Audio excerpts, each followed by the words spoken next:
Imagine being able to stream every curling game from every sheet from any event, be it your Wednesday league game, bonspiel, or corporate event.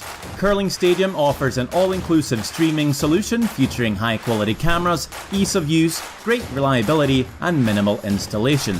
Offering your sponsors customizable ad space on your streamed curling games and being able to sell video packages to your corporate events for increased revenue. With Curling Stadium, you can stream to any device, be it your mobile phone, tablet, or computer. Push the feed to your desired platform, be it Facebook, YouTube, or any other social media. Curling Stadium is simply the way forward. Where it's commonplace in other sports to televise every game, we want to do the same. Curling is a global sport, and it's time it gets the coverage it needs. Make your curling club the next Curling Stadium. I don't remember a time when curling wasn't a part of my life. When I wasn't putting in the sweat and hard work to be the best that I can be. Clocking in the time, the effort to practice day in, day out. Curling is more than just a game. It's a family, a community. And when it's time to play, I know I'll be ready. Hardline, supporting hundreds of our next generation athletes.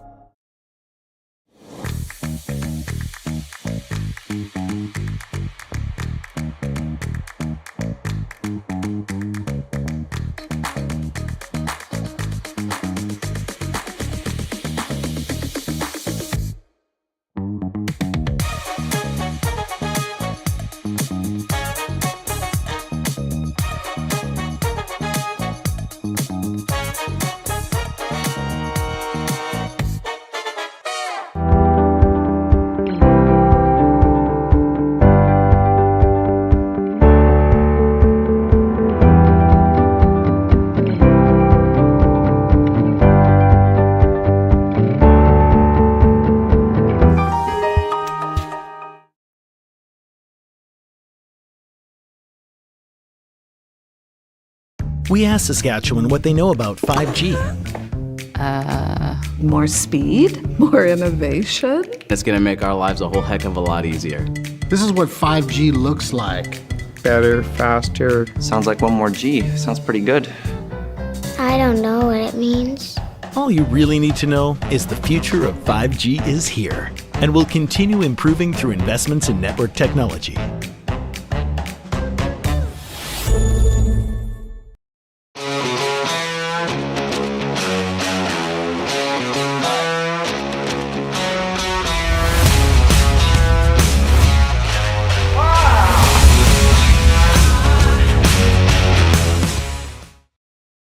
Hey Ben, what's the Aztec Safety online e-learning website again?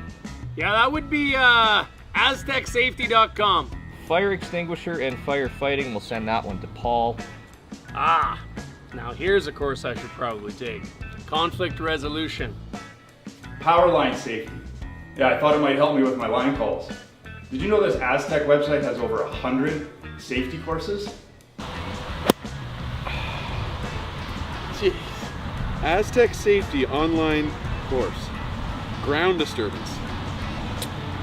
Could have used that a few seconds ago.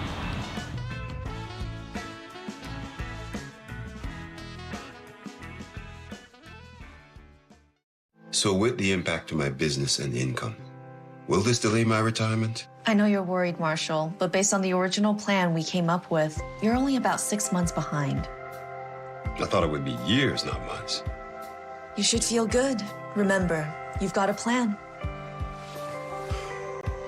Thanks. With change comes questions. See the impact of your money decisions before you make them with RBC Wealth Plan.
I don't remember a time when curling wasn't a part of my life.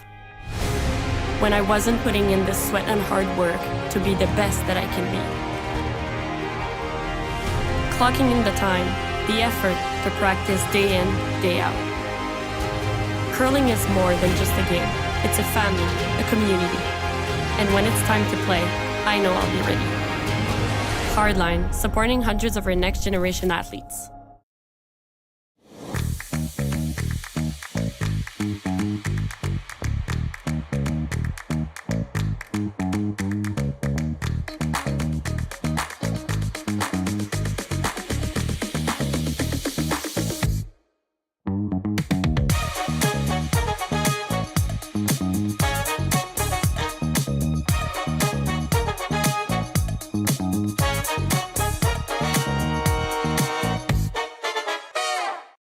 We asked Saskatchewan what they know about 5G. More speed, more innovation. It's gonna make our lives a whole heck of a lot easier. This is what 5G looks like. Better, faster. Sounds like one more G. Sounds pretty good. I don't know what it means. All you really need to know is the future of 5G is here and will continue improving through investments in network technology.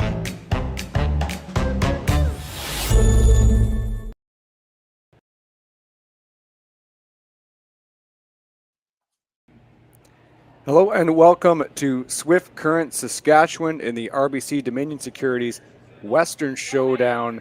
This is the quarterfinal stage. It is seed number 1 versus seed number 8 with team Matt Dunstone versus team Gushue here, as you can see, just getting play underway here in Swift Current. My name is Marty Thompson. I'll be calling today's game. Appreciate all of the comments in chat. We'll be checking in with all of you as this game progresses.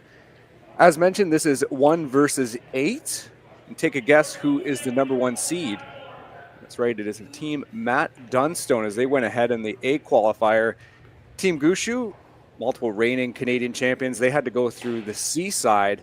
Didn't have exactly the best result through the first couple games, but they managed to get through to the playoffs.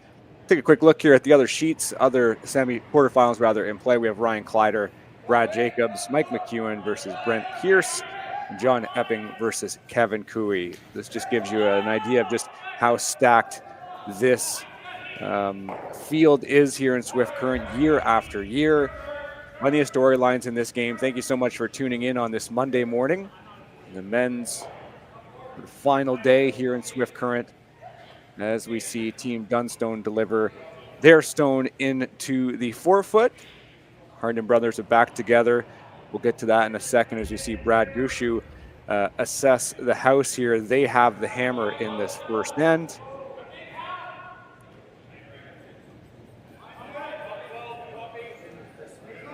My apologies, Dunstone rather will have the hammer.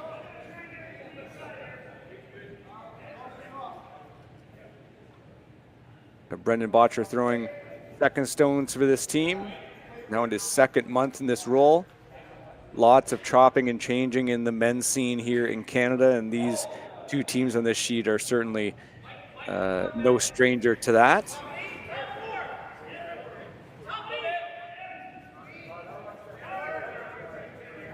Add on for line here. We're seeing the rocks curl quite a bit here in Swift Current. Keep in mind, they do want to get around this rock here. It's a 3-guard, and they will not do that. So maybe a little tighter to the hand. Maybe assessing this ice a little bit here. Sheet 3 in Swift Current.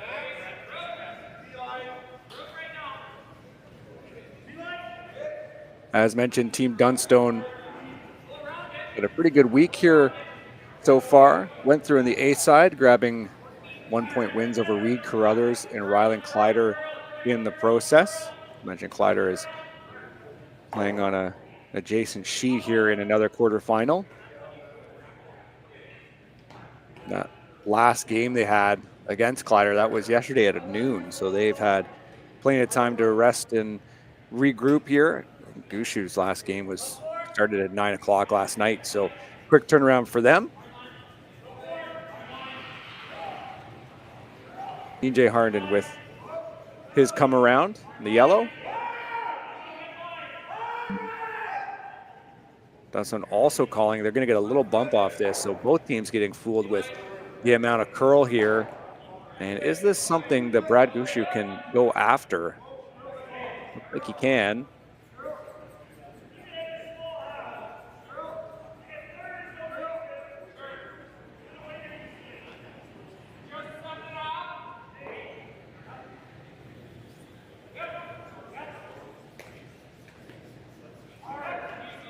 Spot your second and final here in this first end.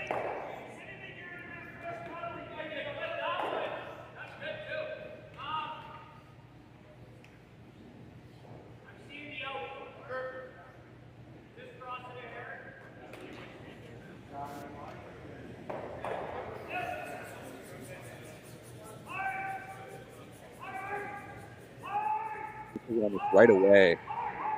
A thin piece of it for sure and still get lucky, and they will do just that.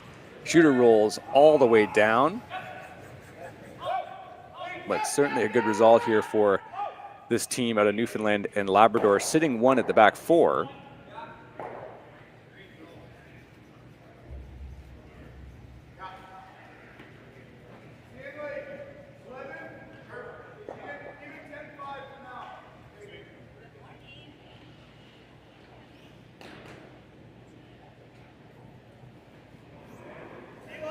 Jay Harden with his second. It will be a game of some significance for him. Of course, he departed this Gushue team. And what was that? Just a couple weeks ago. It seems like maybe it was just yesterday, but in reality, it was maybe a couple weeks ago. Picks up where he left off with his brother. And Team Dunstone. Obviously lots of success with Team Gushue with those multiple briars and all those slams. Certainly came up short the world stage, which will be a sticking point for Gushue, of course. They brought on Brendan Botcher, who was the inside of this Red Rock. Mark Nichols first. This one doesn't look like it has a ton of weight. And it will cut on them as well. Just a little wick again. So another shot in which it comes off of the sort of inside of the intended target. Saw Gushue there just take another, took another look at a rock there. Just, I'm not sure if he maybe saw something in the ice or saw something in the rock, or was maybe just plainly frustrated at how much that curled. Colton Lott throwing third stones now for Dunstone. And Matt, maybe just looking at this rip now, a couple options. This is quite good if you can make that. Some risk involved. But if you're Dunstone too, you could even get away with send that red rock straight back. You have the yellow at the back four jam into the red. Could end up sitting 2, maybe even 3.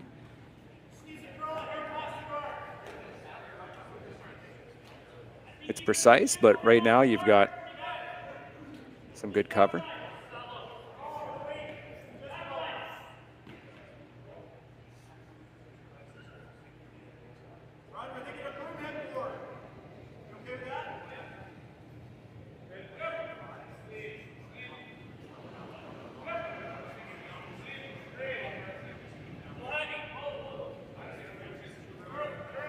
Colton Lott throwing a little bit of weight at this. What a treat for Matt Dunstone to have these two sweepers.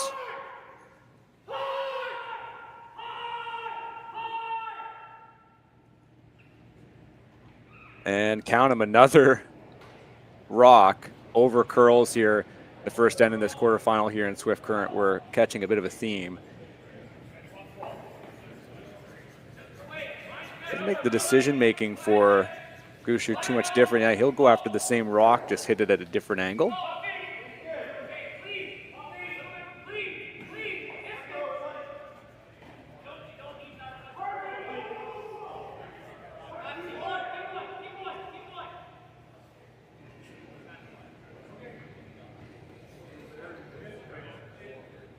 Got some people checking in here from Gimli, Minnesota, British Columbia, Myrtle Beach. A couple snowbirds in Myrtle Beach. Thanks, Ted, for reminding us that the weather here is bad. I appreciate that. Thanks, everybody, for checking in here in chat. We'll be taking a look at that later on in the game, of course, and throughout. Jeff Walker with that broom down. Don't know if he maybe held it out a little bit, but see if these rocks come back on these teams. One undercurled, but again, it might have been just putting that broom down. I'm not sure. Maybe the weight was a little bit more than they needed. Just needed to promote it just a couple feet and realistically just to get it to the button.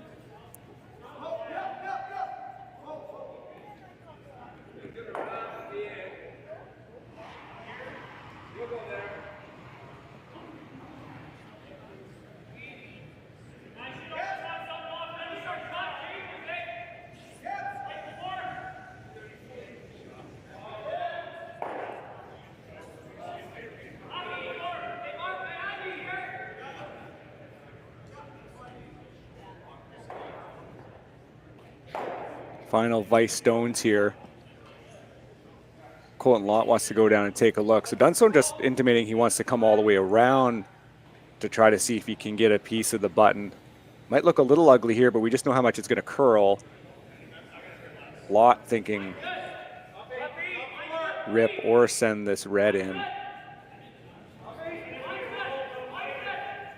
Can be thrower's choice. The other thing is you're going to be throwing on this side.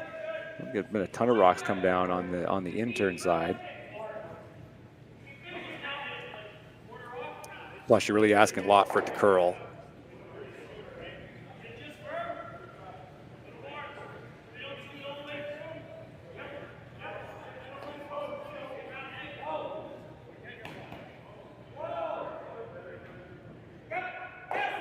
So change of call. Colton Lott going to rip out these 2 reds and set up skip stones here.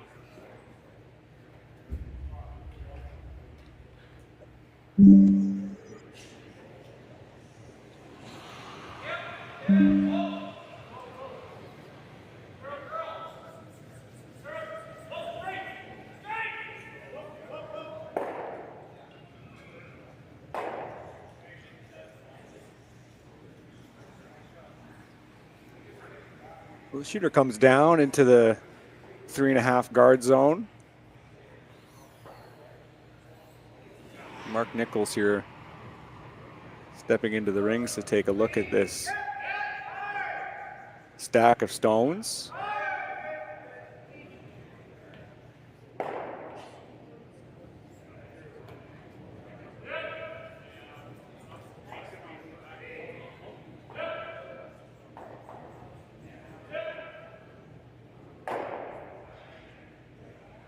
And yes, thank you, Kathy, the comment. I meant to note this. The scoreboard at the back of the, right to the back of the skips and vices here, that is in fact incorrect. Gushue, as far as we can tell, is throwing red rocks rather, and Dunstone is throwing yellow. But our scoreboard here we have on screen is correct.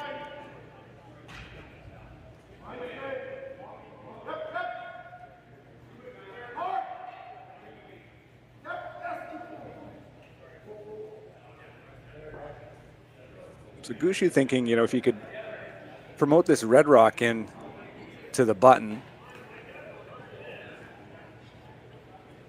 is that as good as, perhaps just getting rid of this problem Yellowstone here at the top 8, kind of rolling open, and then all of a sudden that's one lonely yellow at the back 4.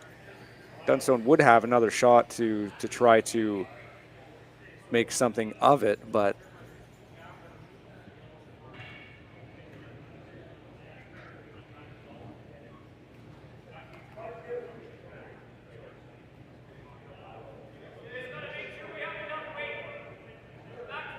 I had a chance to watch the Gushue game last night, Marty, and he was coming up a little bit light here. And one of the things that Jim was talking about on the broadcast last night in the game was that very uncharacteristic, of course, as you mentioned about the team change, and sometimes the chemistry takes a little bit of a while to catch up on that. Yeah, that's a good point. Dan Hobson with us here in Swift Current. Yeah, there's a lot of balancing required, certainly. So what's the call here? Do you think were they just intimating just to remove that Yellowstone? Well, there's been a lot of rocks in play here just in this first end. You'd have to think that that would definitely be one of the things that, but if you're struggling with some of your draw weight, you may be more up to take the hit here than anything. So, first of two here from Brad Gushue in this quarterfinal. Botcher with the carve over. They want to get a hefty chunk of this Yellowstone, and they will. That creates a good shape with those two reds, Dan. It makes it difficult, I think, for Dunstone to really get a meaningful second yellow rock in unless they make this draw around this really tight guard. Well, they're really clogging up like that 4-foot area. As you see, there's like this maybe small area to come in, but it's just really difficult, so this is definitely like a little bit of a better, after seeing what they did yesterday, last night, and as you said, it was also like a quick turnaround. They were in that late game last night, and they had like a 4-0 lead in that game. So to be turned around that quickly and then have to be up against Dunstone, who we've known as a really good competitor. So it's got to be early discussions here early in the first end. So you know that the importance is that they're in a little heap of trouble. As you see, like for Dunstone, it's that lone Yellowstone there. They're looking at like 4 already. So you see Dunstone has the hammer here in 1.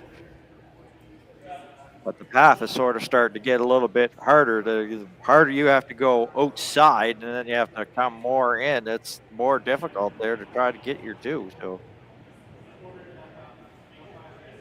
Yeah, and the port down the center line is something that is quite ugly right now. I see the Hardens taking a look at this potential double. At least it would put a Yellowstone, I guess, higher up in the rings. The only issue is if you do come around, like if you did the draw that Matt intimated to start, then if you make it perfect, you almost give Gushue a bigger pocket to send these 2 reds in to raise them, right? If you end up like right T line, let's say, then Brad could hit just about any part of that rock that Matt now has his broom on and send a red in to be shot stone and likely frozen to a yellow. So the call is just to get rid of these. Try to at least give you something at the front of the house.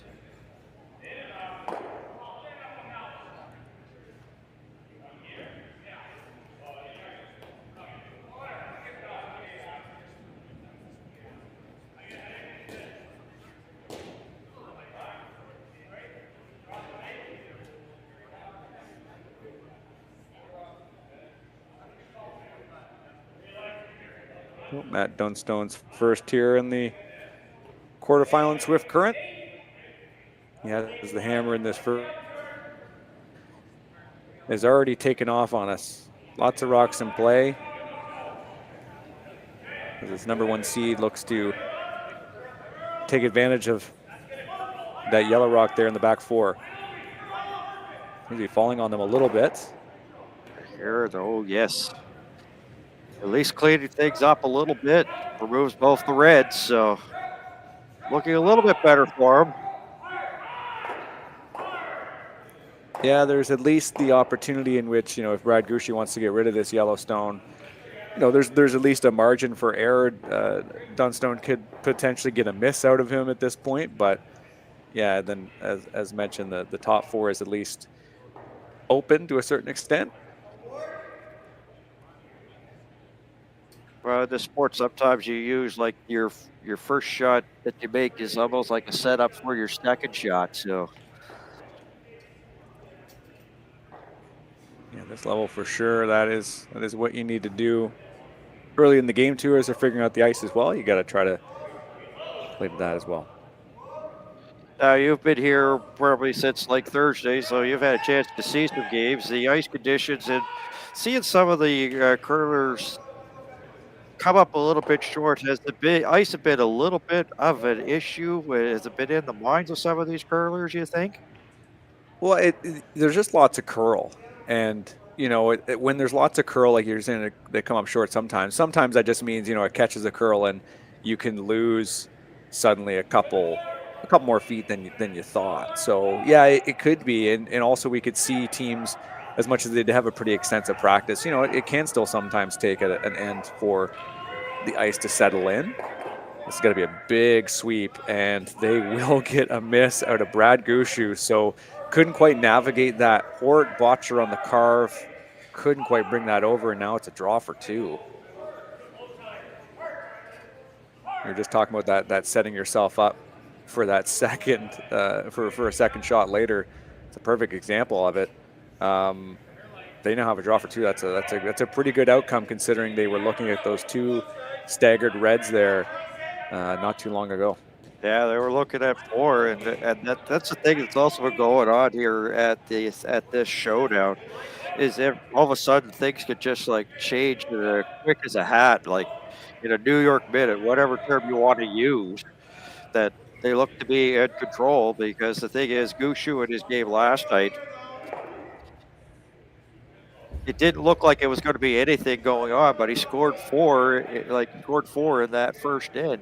And you thought, hey, he'd be off to the races, but he kind of had a little bit of struggle. So anything's been happening here as a final stone from Dunstone is on its way. Good chance to get some draw weight, and as mentioned earlier, what a treat to have these 2 brothers as your sweepers. Dunstone certainly giving it to them here on this draw, making sure the tolerance is correct, and giving these 2 powerful sweepers exactly what they need to bring that rock into the 4-foot and score 2 points. So Matt Dunstone up here in the first end, here at the quarterfinal here in Swift Current. We'll be right back. So with the impact to my business and income, will this delay my retirement? I know you're worried, Marshall, but based on the original plan we came up with, you're only about 6 months behind. I thought it would be years, not months. You should feel good. Remember, you've got a plan. Thanks. With change comes questions. See the impact of your money decisions before you make them with RBC Wealth Plan.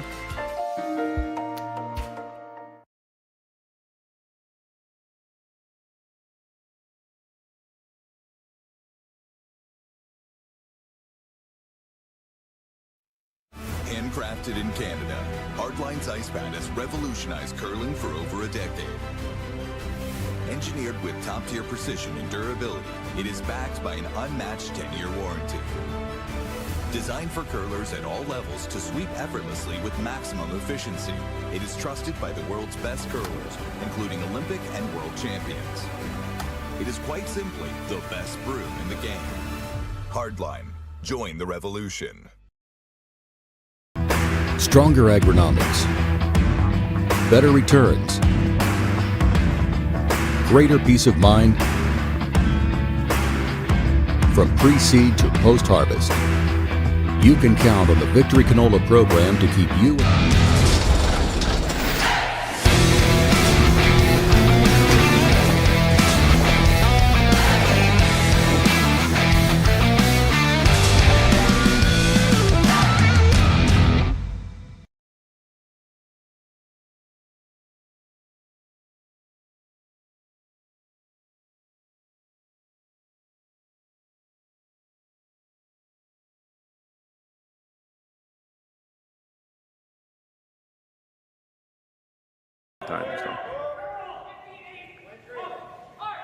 And welcome back to Swift Current, Saskatchewan. This is the RBC Dominion Securities Western Showdown quarterfinal Monday. Marty, Thompson, Dan Hobson, and the rest of the curling stadium crew. And Dunstone is off to a good start, and he was facing a lot of shrapnel there, Marty, in that first end, but he made a double, and then Gushue, who's been sort of struggling here at this championship this weekend, and that allowed Dunston the door open and took advantage of two. So it's going to be Gushue here with hammer throwing the road, red stones, and end number 2. Yeah, both teams got fooled with just how much the rocks were curling. You know, I think there's maybe 4 or 5 wrecks on guards or even stones that were kind of in that top 4 range. And, you know, sometimes you put the broom down, and these are, you know, the best line callers in the world. And sometimes when you put a broom down, it doesn't stop that sort of gradual curl. So something to keep in mind, either you take more line or you try to have, I think we saw Jeff Walker do this in the first end, where you kind of put a broom down pretty early. You kind of do that snowplow motion and try to force it out a little bit wider. That's something that these skips might be looking at, but you know, that's ultimately what led to having so many rocks in play, is kind of just in this position where it's like, you know, you're trying to make one draw and all of a sudden there's 2 guards and the rip's not there. So yeah, something to look out for sure, as we see Dunstone line up for the guard here.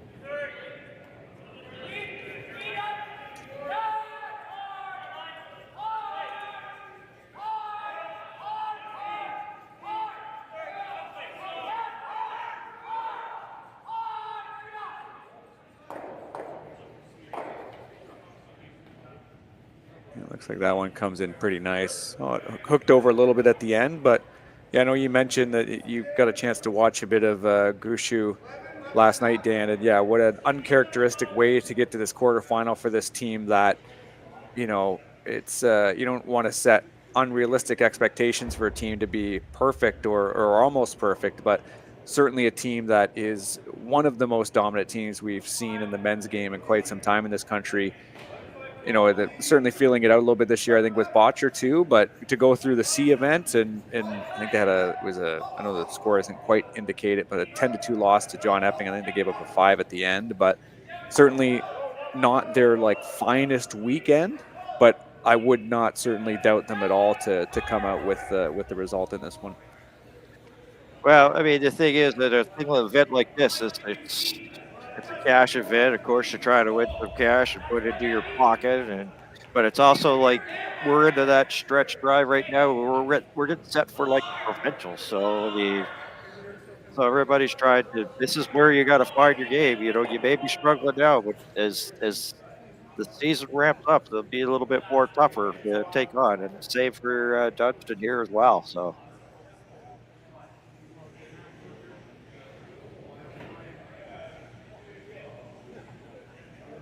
Here's E.J. Harden. We should note that, yes, there are 5 players on the ice wearing white jackets. I believe E.J. in this case is probably wearing his brother's jacket. They have an alternate, a red and a white. So even when you get into your 30s, you still end up wearing your brother's clothes sometimes. So that's okay. Some things never change. Well, it's just the way the sport has been going. All of a sudden, they're making changes. Like, you didn't used to see a lot of these changes made. Like, it was pretty much your team was sort of set, but this is how the changing of the sport. And sometimes it, of course, requires different equipment. So there's probably definitely another jacket on the way here for him. So. I would hope so. Yeah, BJ Neufeld on the out with this team here. Again, just a few weeks ago. Really talented curler in his own right, and a decision was made.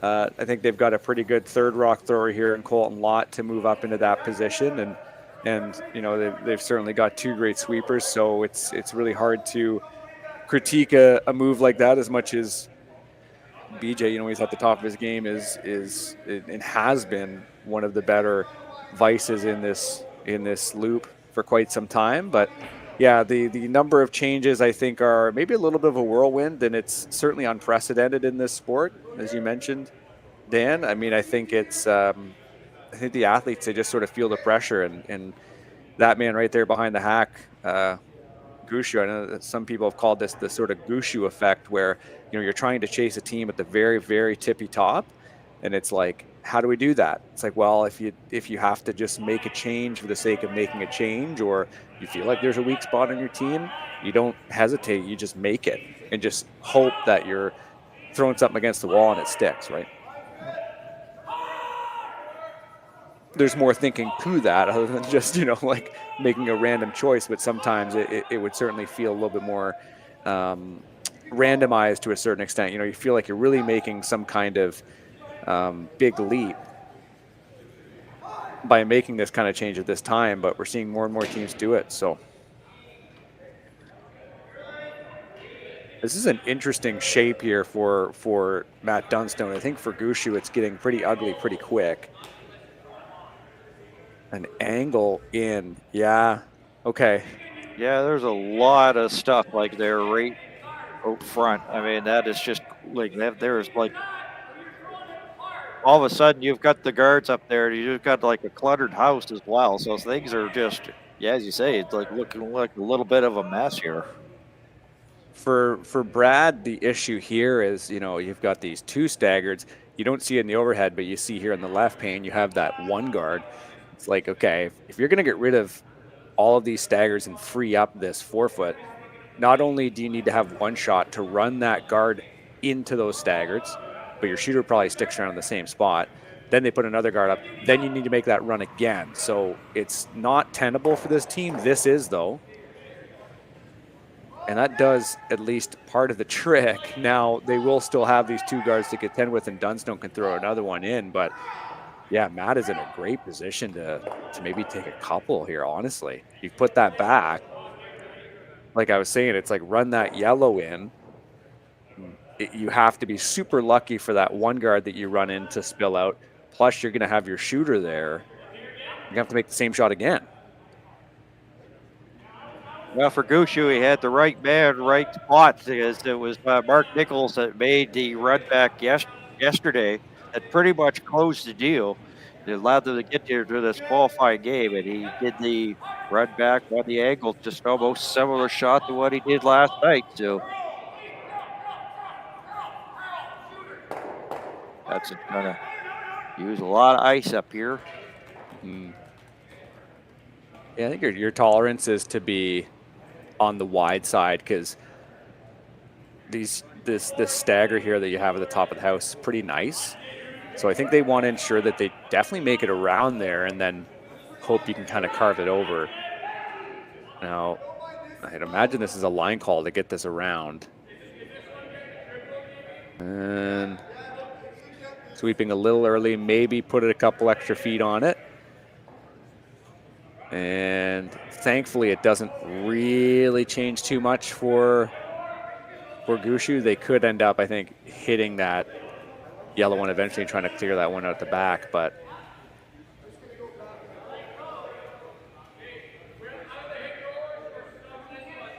I don't know if you could maybe get shot if you draw, maybe. Like just to about there is kind of the ideal.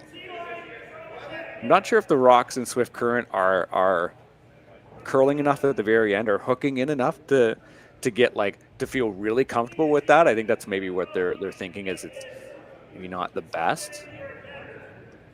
But from the left hack, Dan, you would be able to see a little bit of that redstone that Brad keeps tapping. Yeah, you can see like half of it. That's what Mark's looking down there. And he has to step up from the hack. Let's look at it just a little bit more.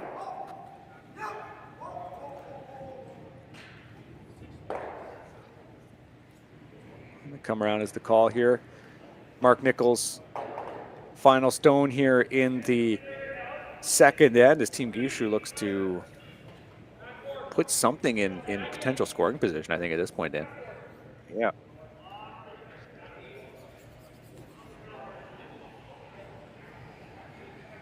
been real patient with Jeff to making sure he can carve it at the right time, but it's just a little too wide, I think. Yeah, it's just stayed launched straight, came in, but a little bit too late, not in time.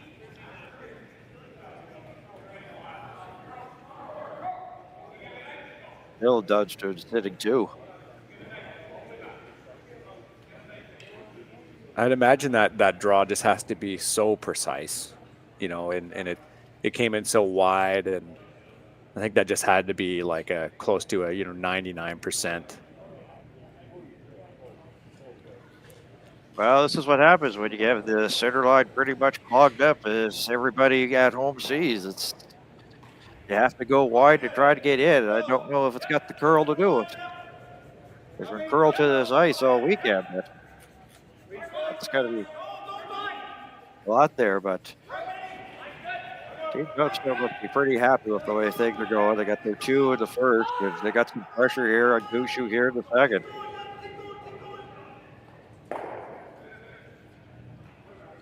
Hardy with this 2-point lead, it's great opportunity to attack here if you're Team Dunstone. His first of 2 here in the second.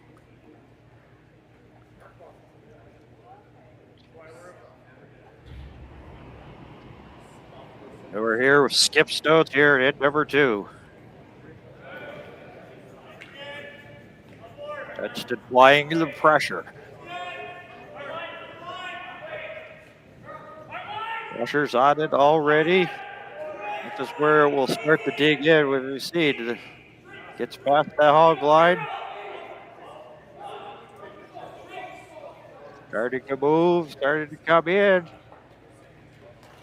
We'll tap the red. And a little bump maybe just to be greedy, just to maybe sit 2. It's hard to tell exactly. Yeah. That is pretty nice here for Team Dunstone. Yeah, I'm wondering if they maybe see this. Yeah, that might be yellow. I don't know. I'm wondering if they see some kind of hit that could be advantageous for them. The only issue is you're just going to send yellow in towards the center line area. And if you get this view further out here, yeah, you can just see there, it's you can't really get to the inside of it. Couldn't really ask for a better stagger just in general here, because Dan, like, I think if you hit just about any piece of granite, if you're Gushue, I think it sends a yellow rock in towards the 4-foot. In any scenario, you can't really even remove anything without sending a yellow in towards that scoring area. So it's hard to see anything past the draw. I know that they're looking at something here, but you maybe have to throw a bunch of weight if you want that yellow to skate all the way across the center line. Maybe that's what the call is here. Well, it's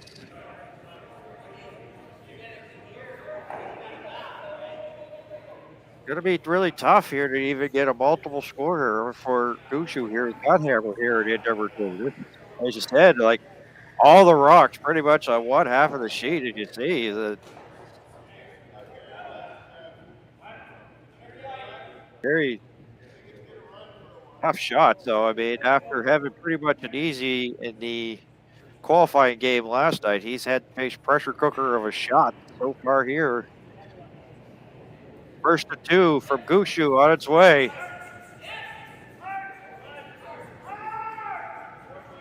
Lots of mustard on it. We'll punch one of the yellows out. Shooter will go. Jones now moves into the 8-foot area. And I guess that was it. It was, there was enough separation on those yellows and red, and that yellow and red to allow it to scoot all the way through.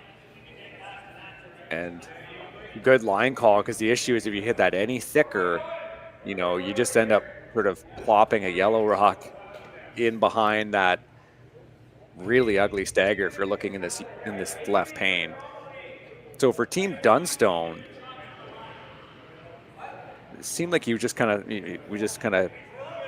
Matt just himself just kind of poked at his nose there. I'm wondering if they're just trying to think about just nosing that yellow. But if you draw in and you get to the inside edge of that red at all, you make this draw very difficult here for Gushue. If you end up nosing it, they might have, or you're a little bit outside, you might give them access to the 4-foot. But if you make that perfect right there where he puts his broom down there, just that inside edge of that red, Gushue has to draw cold on the other side to try to get something out of the end.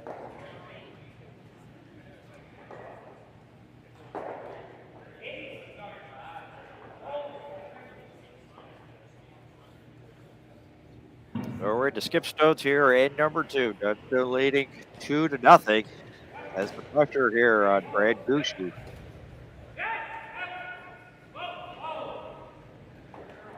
Maybe force the Newfoundland Labrador team to take one here.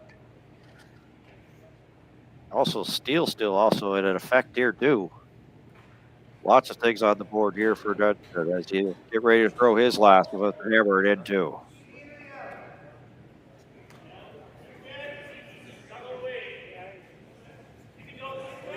Yeah, I think you could even kind of end up throwing like a back 4 and tap it back. I think that's maybe what they're thinking with the broom down here. Now, it doesn't look fast.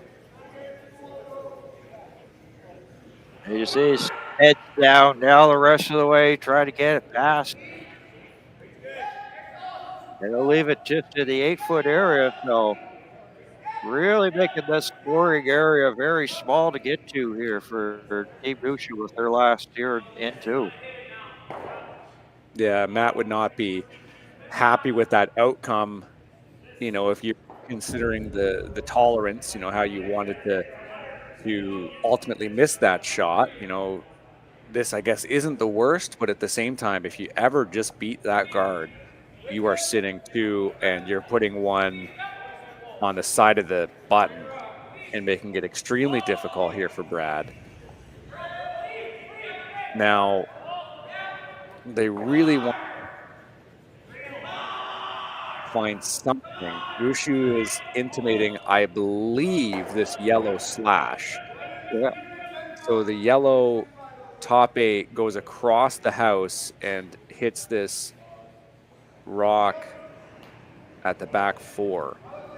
I believe. So just missed that red. Yeah, that would be the only real, that's the only real outcome that is advantageous. I mean, this would be to score 1. Big risk, of course. Don't need to tell you that at home watching this, but if anybody can make it, it's Brad Gushue. They had a hard game yesterday versus Team Epping and managed to get here to the quarterfinal Monday. Final score, Brad Gushue. Chips, yellow, and he'll get a single point here. Yeah, it was a hard fought single point for him here in number 2. So we're going to step out, take a break, and we'll return to Swift Current for the RBC Dominion Securities Western Showdown after that.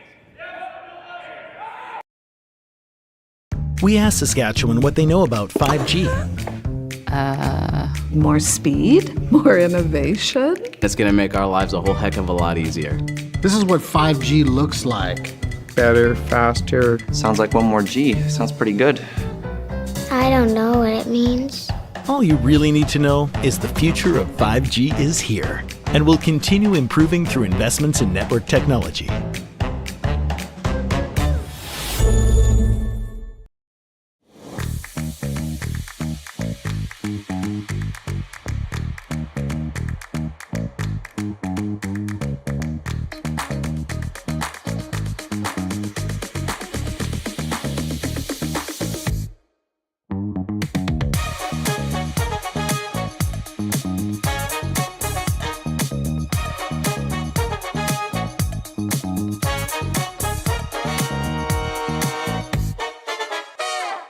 Join us this March for the House of Hearts Charity Bonspiel in Duluth, Minnesota. Help raise funds for Project Joy, who provides meals for hungry kids in our community. Every donation helps to ensure no child goes hungry. Join us and make a difference. Together, we can spread joy. Hey Ben, what's the Aztec Safety online e-learning website again? Yeah, that would be aztecsafety.com. Fire extinguisher and firefighting, we'll send that one to Paul. Now here's a course I should probably take. Conflict resolution. Power line safety. Yeah, I thought it might help me with my line calls. Did you know this Aztec website has over 100 safety courses? Jeez. Aztec Safety online course. Ground disturbance. Could have used that a few seconds ago.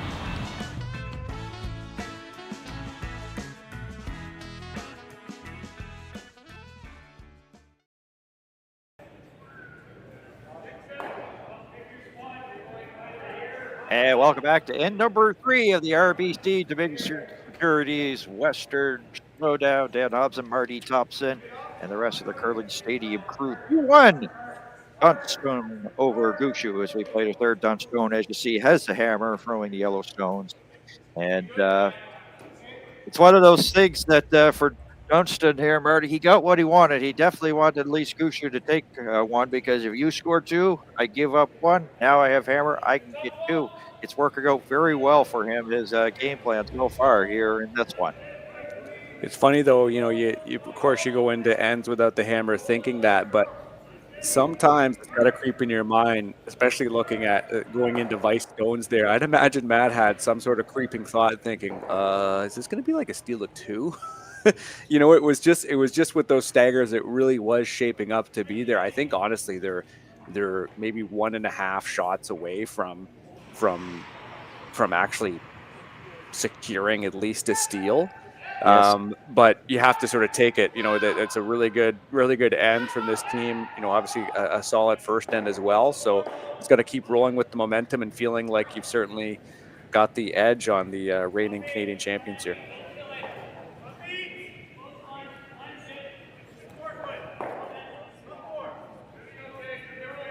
And looking to be that in number 3 here is going to have lots of stones in play as well. So the first 2 definitely looks like we'll have that here in end number 3. This one will come in, and we'll just touch the Gushue rock.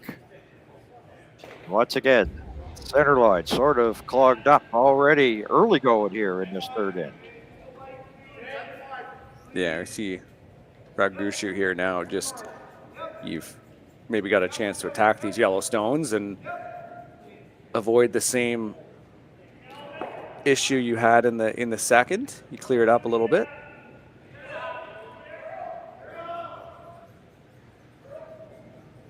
Especially with Botcher throwing second stones, you know, you just want to whack this. You dead nose it. You have 3 red rocks here at the top of the house, and you don't have hammer, so you're certainly in control of this key area.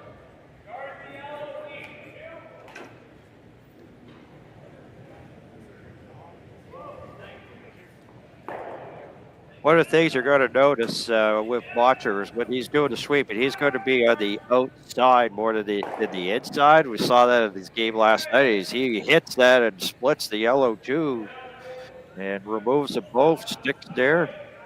Lie too, but he'll be on the outside. He's still trying to learn the sweeping, still trying to learn how the throwers throw and everything like that. So I was seeing that in their game last night. Yeah, it's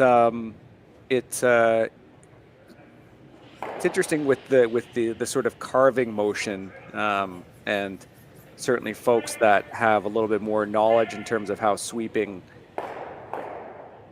operates. There's a nice little clear out there from EJ Harnden.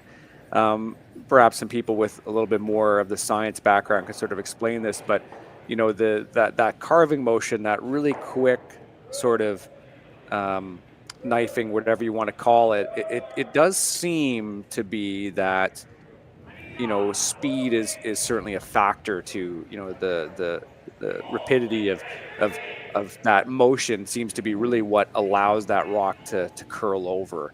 At least from my personal experience experimenting with carving, it seems like, boy, if I could make more strides this way in that quicker motion, rather than, you know, when you're sweeping inside, you know, typically you want to put, like you just see Jeff here, just making sure he's got lots of weight down on the rock.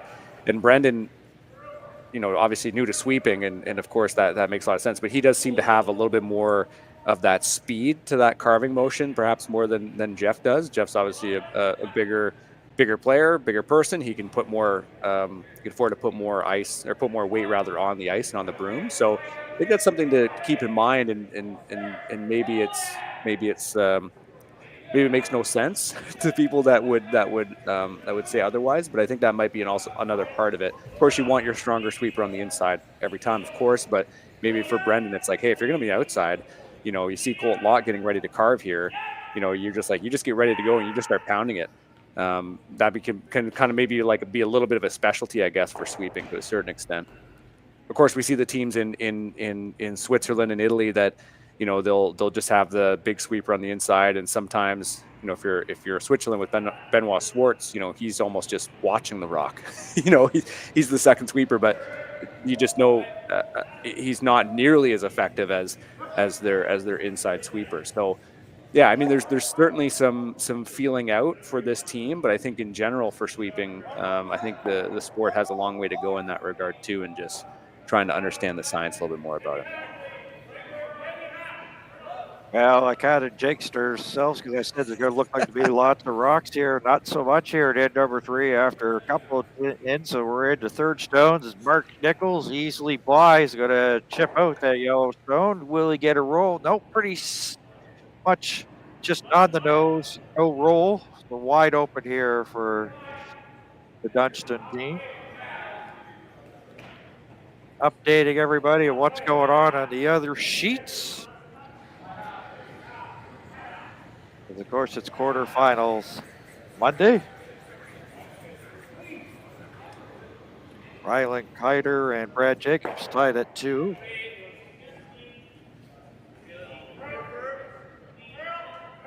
Rick Gears out of Westminster, British Columbia, of a 2-1 lead. He's got hammer as they are into the 4th over Mike McEwen. John Epping of a 2-0 lead over Kevin Cooey. As I said, we'll keep you up to date on those games, so you can stick it right here and let you know what's going on in the other sheets in the quarterfinals here on the RBC Dominion Securities Western Showdown. So you see they're getting a little bit more away from the rigs, or getting more to the outside as they're into the 12-foot area.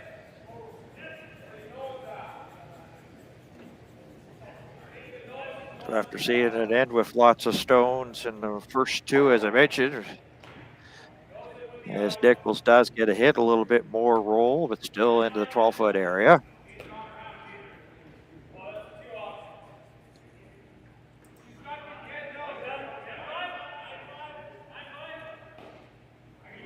So after having a couple of hits, lots to talk about. Nothing much here in this third hit. Definitely sort of like, maybe one of those ones that, hey, we might have to pump the brakes.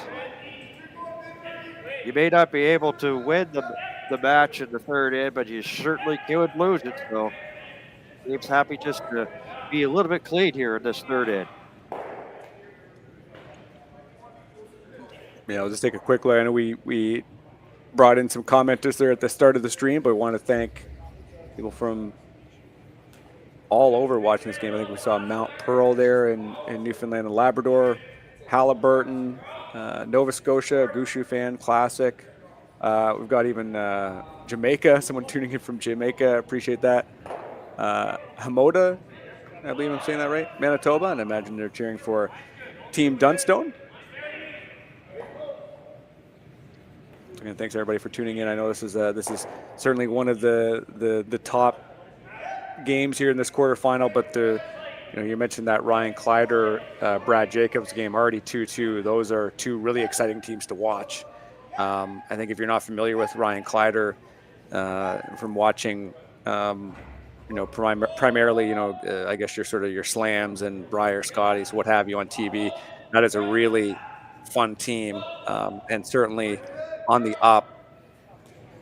A young team as well, because they were at the U20s back in 2019, 2020, and they won a bronze medalist. So they had 2 times as they were back-to-back, and doing very well on the World Curling Team rankings. They sit 20th, so a lot of people maybe think, oh, well, that might have been a little bit of a mismatch versus Jacobs. Jacobs being number 5 in the world curling tour there, but definitely a young, up-and-coming, and exciting team to watch. Certainly, a lot of discussions over the, that kind of that next generation, not only just the legit next gen program. We see this role is going to be awfully good for Dunstone, just for fun to see if he can't put it around that one guard. But that next gen classic that they put in for that U25 level, they won it.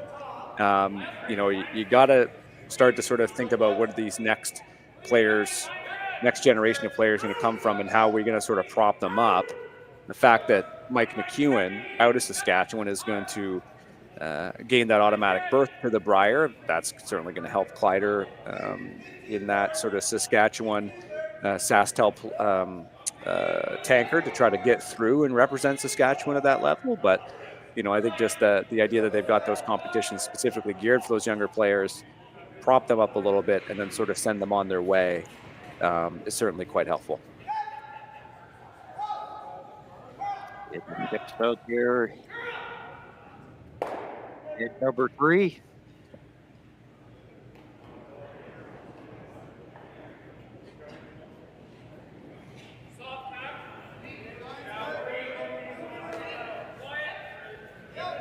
And shout out to Walker. Nick and Kathy, sorry, just really quickly, from St. John's and from New Brunswick. I'd imagine both also cheering for Gushue. So again, we get people tuning in from all over today. Thank you so much for watching. Look at that. After having struggles, he had the hit, got a little bit of rolled in behind it. Yeah, that's a nice little spot. See how awkward it is for Dunstone. You got the two options. You got the draw or this play here, and yeah, it's kind of where you want that rock.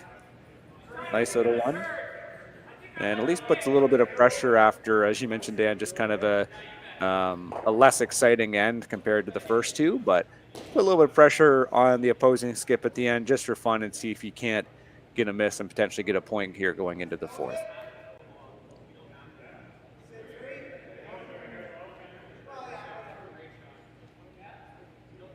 Now, one of the things that we've learned a lot about here for the Showdown weekend, which began play Thursday, no lead's really safe.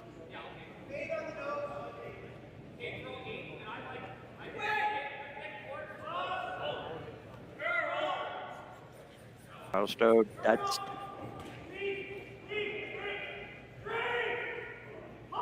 trying to get past that guard. He does, and now he'll chip.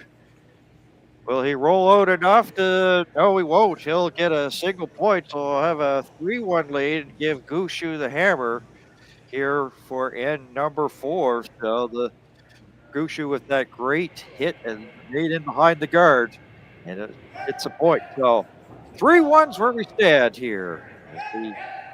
We'll take a break. This is the RBC Dominion Securities Western Showdown here at Curling Stadium.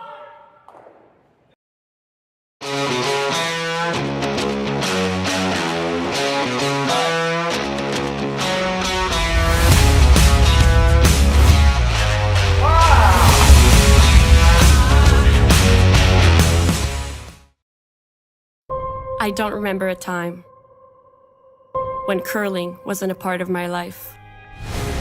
When I wasn't putting in the sweat and hard work to be the best that I can be.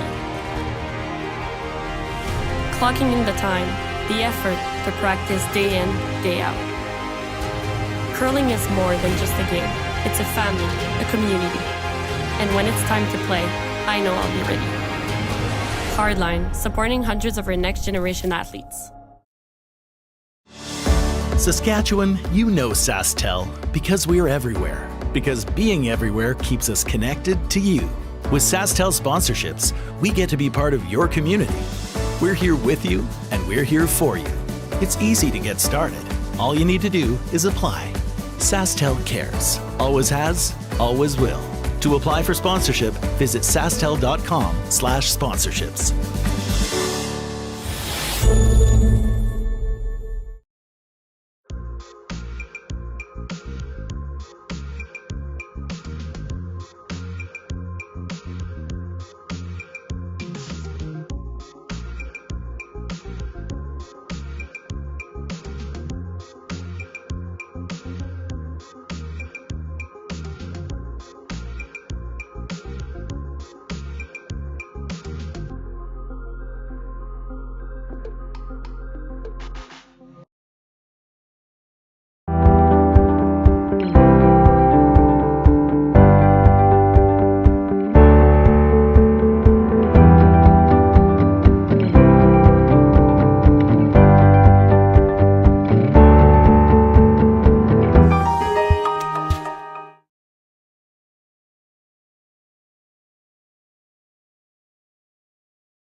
And welcome back. And there we are taking a look at some of the scores for the other sheet. As you see, Jacob and Fighter 2-2 as they play the fourth, and Pierce had that 2 there back in N3 and has a 2-1 lead over Mike McEwing, and John Epping with a 2-0 lead over Kevin Cooey.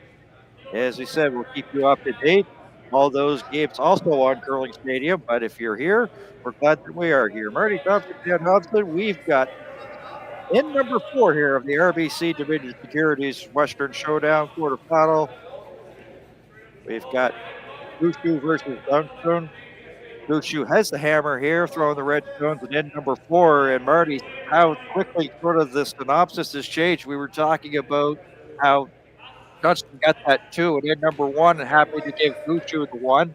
Gushue was probably happy that Dunston took the 1. Now he's got the hammer and looking for a deuce to try to get back the evening here, almost at the halfway point here of this matchup.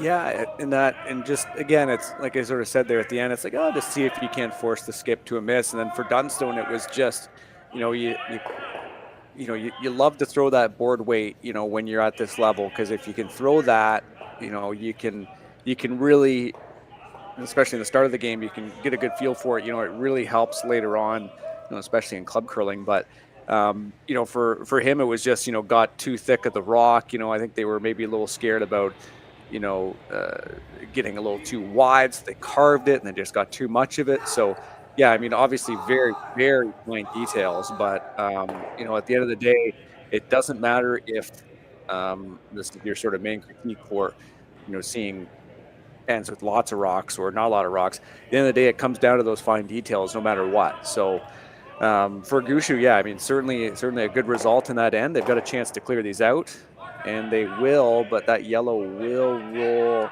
not quite behind the corner guard. And there's at least something to work with here for Team Dunstone here in the fourth. I still certainly like their chances in this game. They've been playing quite well. It's got to keep the momentum. They assessed. Archer split things open here just a bit, opening things up here for Team Dunstone. Yeah, good opportunity just to wrap around this guard down the middle, and then suddenly, you kind of focus the play down the middle, but you certainly can't discount these 2 biters. Glorified biters. They're pretty fully in the 12-foot, but you have this focus across the house. You don't want to leave the double. You might, but maybe you don't even need to go after there. If you're Gushue, you can leave the double for later. So, yeah, I mean, there's not a bad shape here for Dunstone to try to at least put a couple rocks in it and see where you end up.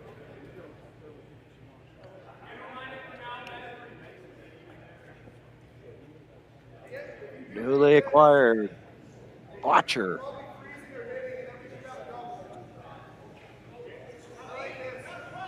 Yeah, I'm really intrigued to see how this team will, come to shape as Team Canada, especially through the Brier and some of these later Grand Slam events. They lost the final in the points bet, and then the Tour Challenge as well, and they're right there to figuring out this new lineup as well. So yeah, I mean, it'll be really intriguing to see just how they sort of come to be as the season progresses. I think the Botcher move is you can't really complain if you're a fan of Team Gushue in terms of getting a free agent like that. It just comes down to the role. I know we talked about that earlier, Dan, but yeah, I mean, it's a team that's incredibly dominant, as we mentioned, and have been for quite some time. And it's trying to sort of maintain that progression through this next quadrennial. Switching into the game, though, here we see Dunstone trying to figure out the best way to sort of attack this. And maybe the call get a little bit of separation on that yellow stone that's behind the red, like sort of bump it back into the the back button or T-line zone, and then you can at least make Gushue have to throw something a little uglier to try to get rid of it. if you sort of end up corner frozen on it, then it's pretty easy to remove, and then Gushue has one top 4 in its shot. Head down and brushing here. Team Dunstone.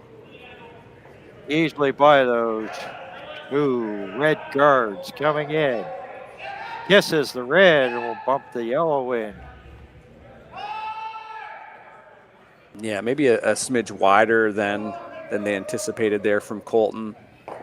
Yeah, not exactly the way you wanted to miss the shot. You'd almost want to miss it on the inside, but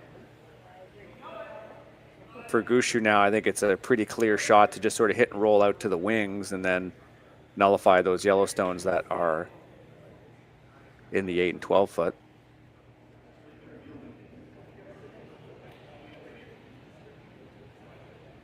Well, it's been documented all weekend about maybe the struggles that the team Gushue has had, and if there's been a shining light, it's been the play of Mark Nickel. So we're into third stones here, and in number 4. Great sweep. Walker brushing hard, head down all the way. Will chip the yellow, also chip that other yellow out. You know what? That works. Yeah, a bigger roll than they wanted. Yeah, maybe it was just trying to sort of read lips here with Brad and Mark. Yeah, it was maybe just a little less weight than they thought, but yeah, you're right. I mean, Nichols has been playing well, and he'll go down as one of the best curlers that this country's ever produced, in my mind. I think it's it's hard when you're sort of playing behind someone like Brad, but he really has been one of the most consistent curlers for a long time, and took time off and came back, and is really this dominant period that this team has had out of Newfoundland and Labrador has come after that time off, and I just remember him coming back and just immediately back to that sort of top form. Certainly one of the best throwers that's in the game right now.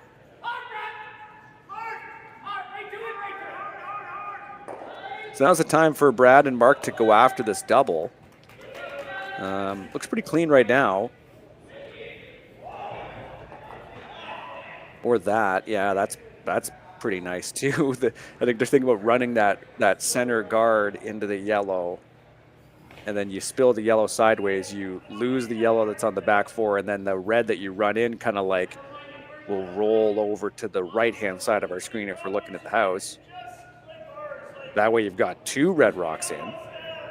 This way, though, if you do this hit and roll, the shooter will, if you make it amazing, the shooter will still kind of be somewhat exposed, which could be annoying, because then you could have Dunstone come down, and Skipstone's coming up, Dunstone come down and just hit it, roll behind cover or wherever.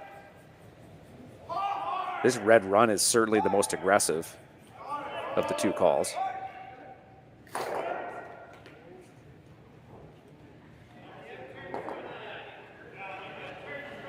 And now's the time to be aggressive. Well, you know what they say, big risk, big reward. Of course. Sometimes also these days it's another term that can be used. Sometimes you're the windshield, sometimes you're the bug. I like that. I've never heard that one. I like that, Dan. I like that. I've used it a lot. Used it a lot of my sports broadcasting days. Not a ton of weight on this. Yeah, that's gonna just open up like the house in front of the house, but not really gonna help anything that went on or going on in that house right now. So yeah, it's tough, right? Because if you're Gushue, you kind of want this exposed, because you hope to eventually have a shot where you can perhaps just unmoor this yellow rock in the 4 foot eventually. But as Dunstone's already intimating, it's like, boy, you just maybe the double's not very clean because that red is melded on there, but if you could ever whack it out, there's a chance you're sitting 3. And all three of them kind of bundled in the front.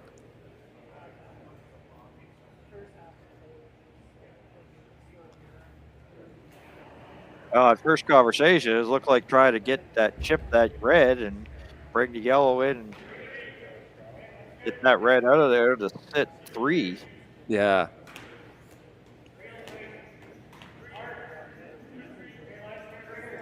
We don't see it's really risky, but you can almost just see what EJ's thinking. It was like I was also thinking, hey, what if you just kind of promote that Yellowstone? You could even get a stagger, like you kind of maybe just pump up that yellow. Same thing that they were trying earlier in the end, where they just sort of push that Yellowstone of theirs farther back.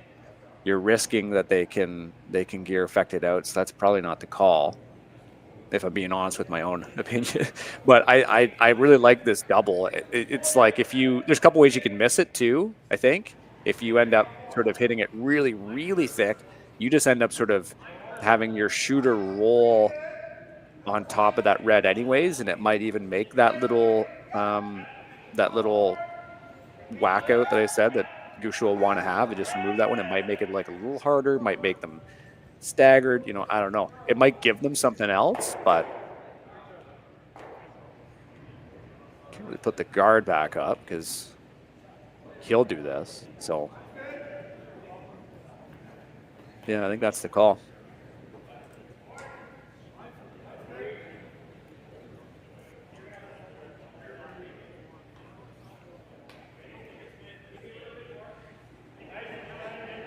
Brad Jacob with a big 3 spot in the end number 4. Lead Ryland Glider 5-2 as they play the 5th. Here's still A to McEwen 3-1 as they play the 5th. Kevin Coey with a deuce there at end number 4 has tied that up at 2-2.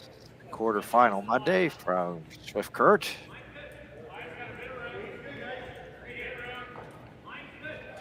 Skip Stone here at end number 4. Gushue with the hammer, the first of 2 from Dunstone.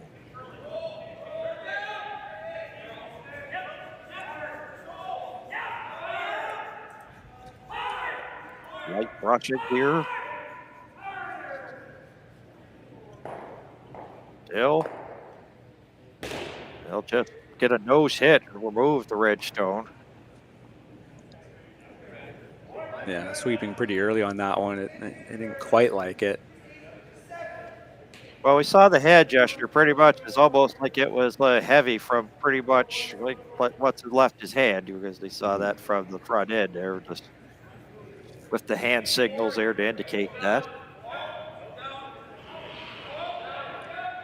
Now this team out of Newfoundland and Labrador, the shot that Brad's suggesting is to hit that Yellowstone on, I guess, Mark's side right now, the one of the top 8, have it spill to the opposite side of Mark, have the yellow spill out the back, and then have the shooter kind of roll behind that Yellowstone that Dunstone just threw, and could be sitting 3. I think it's again, we should note that.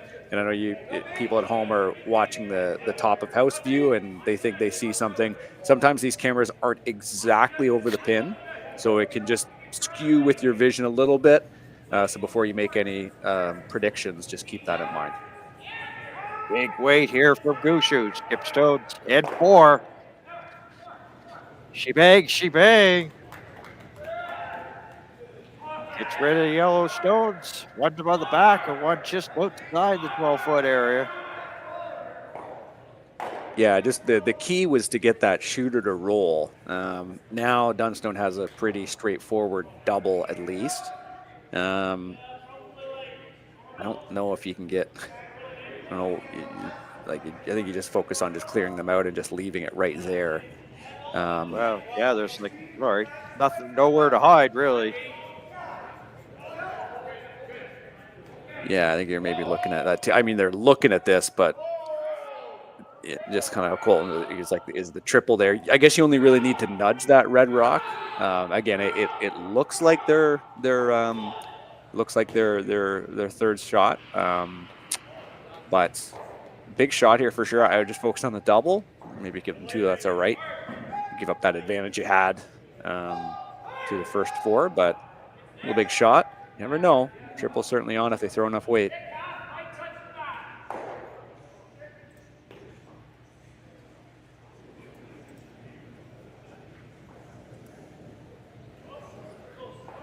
Let's get big weight from Dunstone.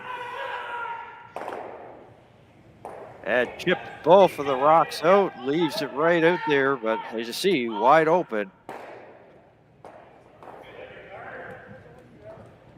Yeah, solid attempt. Brad now has that sort of inside-out draw, which will be, a new path, but there's lots of space on it. Yeah, another good solid end here from Dunstone. They few shots short. I think that the first couple ends, if we're looking at this as sort of the first half of the game, that had lots of opportunities to really blow the game up. And for Gushue, they're really rounding into form. It feels like momentum-wise.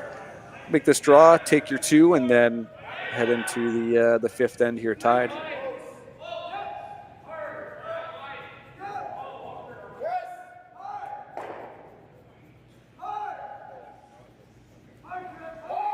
Gave up 2 in end number 1. That's a single point, and then forced out to take a single point. Final stone for Team Gushue out of Newfoundland, Labrador. Sitting 1 in the bank account already, looking to try to make it 2 and tie this game halfway home on a Monday morning from Swift Current. And does. So 3 threes where we stand halfway home, as I mentioned, and we're going to take a break. We'll be back with the fifth end of the RBC Dominion Securities Western Showdown from Swift Current. Back after these words.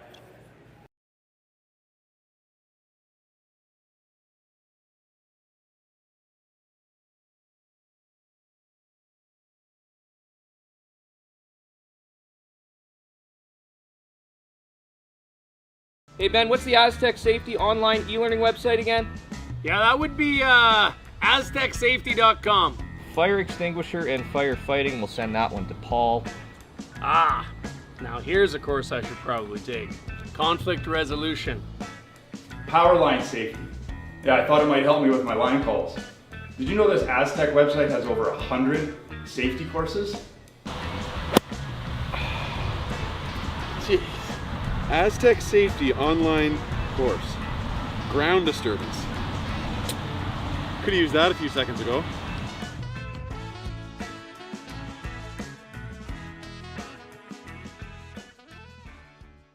For over 20 years, the Sandra Schmirler Foundation has granted more than $9 million to hospitals across Canada for life-saving equipment for premature and critically ill babies. In the past 4 years alone, $4 million has been granted thanks to the curling community's incredible generosity. The need continues year-round, and with your help, we can ensure every baby has the chance to grow up and become a champion, just like Sandra.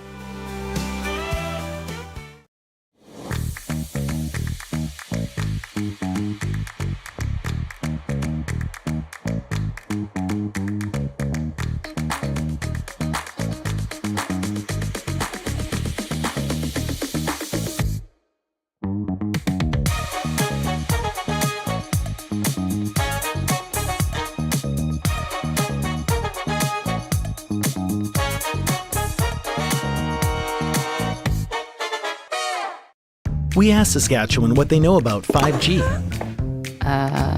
More speed, more innovation. It's going to make our lives a whole heck of a lot easier. This is what 5G looks like. Better, faster. Sounds like 1 more G. Sounds pretty good. I don't know what it means. All you really need to know is the future of 5G is here and will continue improving through investments in network technology.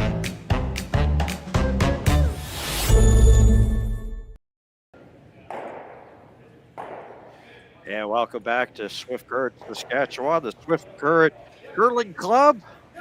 the RBC Dominion Securities Western Showdown. We have Brad Gushue from the Red Stones. So take a look at Ryan Harden, who's the lead here for Team Dunstone. Dunstone has the hammer here, throwing the Yellowstones. And then number 5, Marty, Thompson, Dan Hobson, and the rest of the curling stadium crew. Glad you can join us on this quarterfinal Monday from Swift Current, Saskatchewan. Tied at 3. Marty, it just seemed like the first 4 ends were sort of like sample sizes. We started the game tied, and so far we're here in end number 5. We're still tied. Even Steven, I guess. Yeah, I mean, for the experienced curling fans watching, you know, we get very few opportunities. I think since the change, at least for Dunstone, if I'm not mistaken, this might be one of the first, maybe second or third, maybe spiel they played with this new lineup. Just been enjoying watching, honestly, the Brush brothers get back together. I think this is just great for this team, and you know, you can't really ask for much more in terms of team chemistry. As always, it's as we mentioned there with Gushue, you know, we mentioned them going through in the C event and coming through, as someone just mentioned there on rightly in the comments, that they are a team that sort of comes in later in the year, and you're right, they certainly do round into form, but this is, again, like you said, this is a cash deal, but the teams here really are, you know, this is we were calling it kind of like a Grand Slam light. You know, there's all fantastic teams here, so it's a good test. It's obviously great that everyone's able to watch, and yeah, I'm really curious to see what happens in the next 4 ends. I think Dunstone's played quite well, but Gushue's had their opportunities, and you know, we'll see where this ends up here. As we have a second of the Brush brothers here, at least in the order of shooting, trying to clear this guard. Well, we see things really change at the quick of a hat. We see lots of rocks there the first couple of ends, and then not much in the third, and then back almost to more rocks to play the fourth. And here we are in the 5th there. Just one Yellowstone of Dunstone as we take a look at Brendan Botcher getting ready to get his throw underway here in end number 5. A long time skip, as we've always documented here throughout the broadcast, Marty and I have. So pretty much nose hit. Gushue lies one just for the meantime, but teams are going to be, looks like they're going to trade shots here in this 5th end. Yeah, certainly shaping up to that blank. I was just looking at the comments here. We got some really great discussions and some compliments for us too. Believe it or not, Dan, people said nice things about us. That's good. Wow. Oh, that's good. No, I was just seeing some comments here with you know, folks, maybe, I'm not sure if speculating is the right word, but just talking about sort of the general vibe or expressions on this Team Gushue team or vice versa. I try to, you know, the sport is interesting in that you can get a lot out of watching the game in terms of people's expressions. You know, it's you can compare it to basketball, for example, where it has an advantage over stuff like hockey or football, where there's too much equipment, where you can really sort of sense expressions in interpersonalization and everything.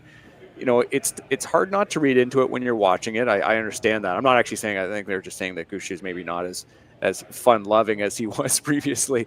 But, you know, I think we're at our best if we try to park that a little bit. You know, at the end of the day, these are athletes, and, you know, the interpersonal, you know, stuff that they sort of feel on the ice, you know, they're competing at a high level. You know, they're playing a very difficult sport. They're playing a very stressful sport, if we're being honest. So it's tough, right? It's hard even with, you know, I'm sure you've had that too, Dan, or when I watch, you know, it's hard not to sort of see someone's expression or see an interaction with another player and read into it. But at the end of the day, you know, that it's up to them to also manage these types of relationships off the ice and ensure that they can compete at their best level.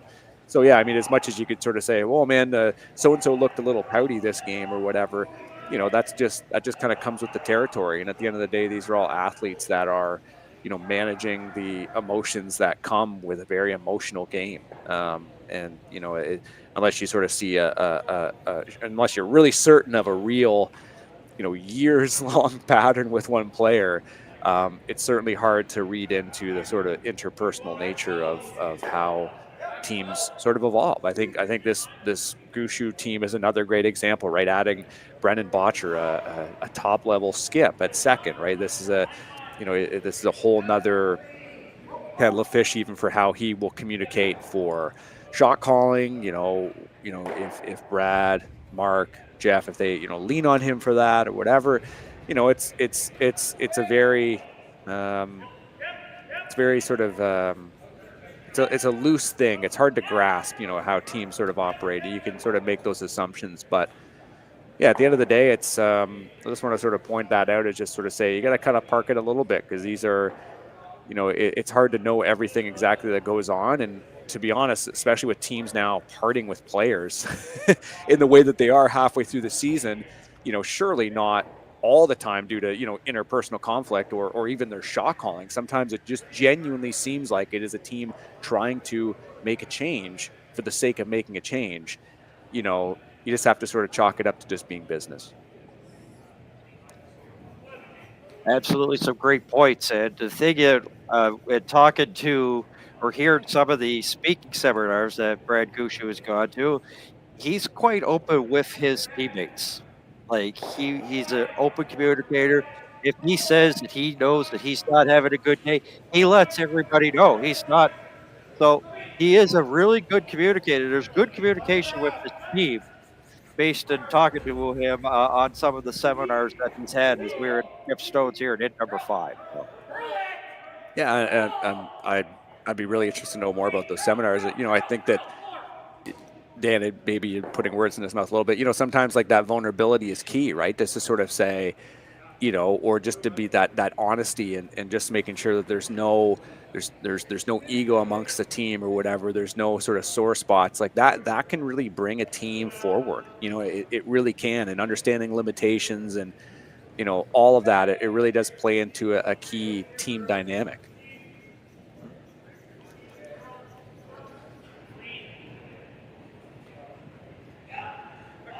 Very quiet in number 5 as they get a little bit of a hit and a roll in the 8-foot area. So just exchanging shot.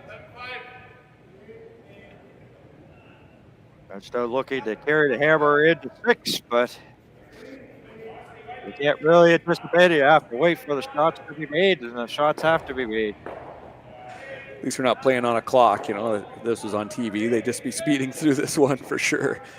See Gushue just trying to poke this Yellowstone out.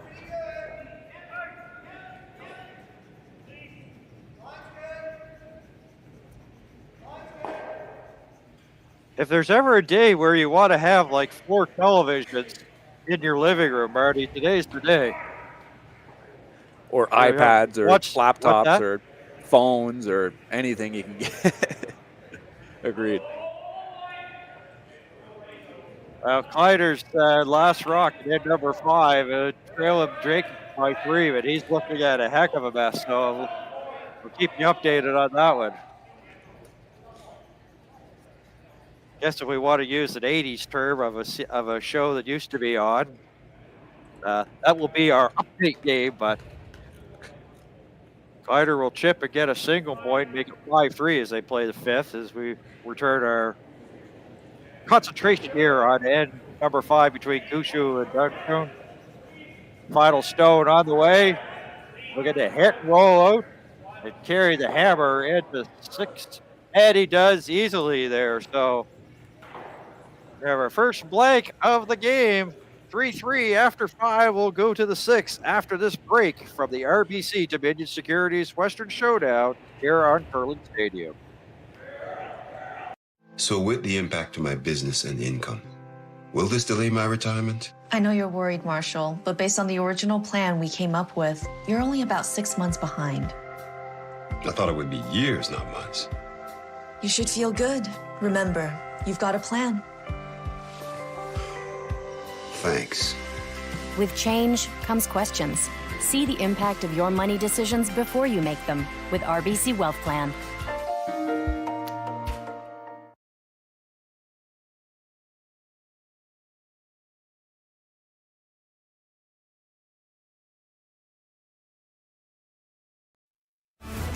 invented in Canada, Hardline's ice pad has revolutionized curling for over a decade.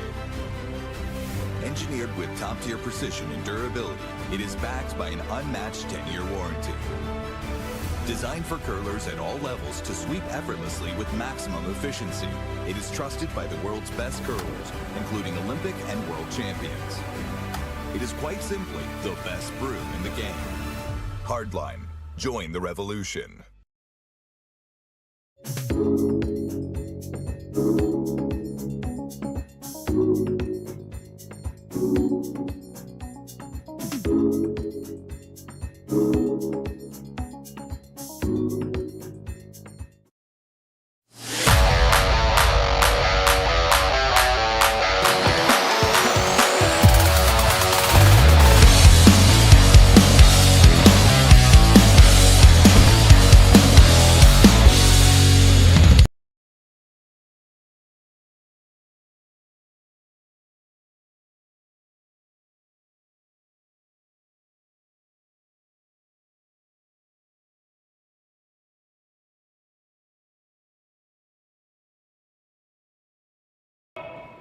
Back to back there.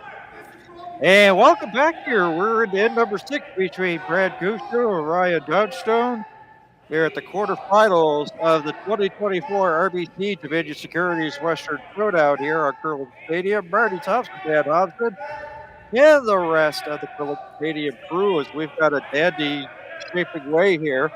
Dunstone started off with 2 in the first and forced Gushue to take 1, and then Gushue forced Dunstone to take 1. We are basically at 3-3 as we head to the 6th. Once again, Dunstone having the hammer, throwing the yellow stones. And Marty, we want to talk about the women's event that took place here. Of course, Zina Schwaller winning back-to-back years here. So the big weekend for her. Yeah, she played fantastic in 2023, this event. So congratulations to her. But saw a good chunk of Canadian content make it through the quarterfinal and semifinal, but I wanted to make a quick point of highlighting Michelle Englot. So you may recognize her. I believe the last time she played at sort of the Scotties level, I think she played for Manitoba and I think she made a final. She won an extra end semifinal against Delaney Strauss out of Traverse City, and then in that championship final went to the extra against Schwaller and lost. Now that's one of the few Saskatchewan teams that was in the women's events. They maybe had a little bit of boost playing at home. The only ones that made the playoffs. Here we do have these 2 Saskatchewan teams in Kleider and McEwen. McEwen is still in this event as well. So a little bit of a hometown boost there for Michelle Englot, and good to see her and that squad competing well here, especially as they ramp up for provincials and such. And Saskatchewan on the women's side as well is certainly wide open too. You know, it's just kind of like how the men's has been for quite some time. I know Dunstone had a decent run out there in Saskatchewan, but you know, there's lots of solid teams, no real dominant one in those provinces, which makes, you know, at least for someone like myself who doesn't live in Saskatchewan, makes tuning into those tankards interesting. You know, it just shows that there's lots of options and lots of variability. So certainly looking forward to that. You see this Redstone just roll in behind here for Gushue. So rock corner buried without hammer, and they now have a chance to really take hold of the house here by coming around the center guard. Just to follow up on the women's play, I had a chance to see Strauss versus Caitlin Laws a couple of nights ago, and Strauss got off to that lead. Big 4 spot in end number 1, and you know, Laws fought to get back up within 2, but it was like the score really indicated how well Strauss played and carried that strong play into the weekend. So a team from the United States had a good strong showing here at the championship as well.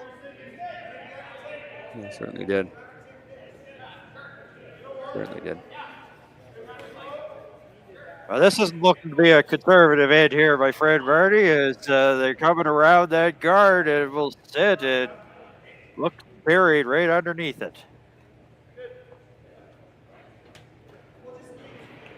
Some of the struggles that the Gushue team have had, they've really rectified in such a short amount of time.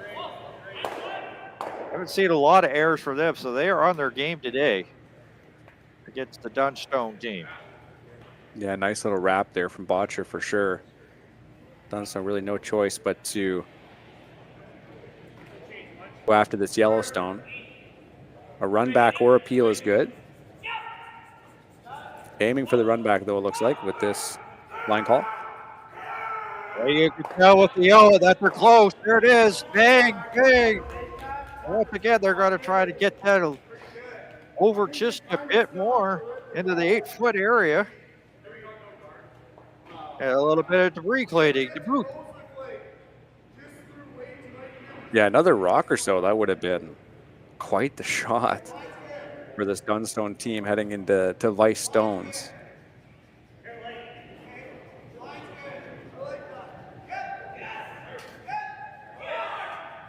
Whatever about the Clyder and Jacobs game, we'll get everybody up to date on the other two games as well.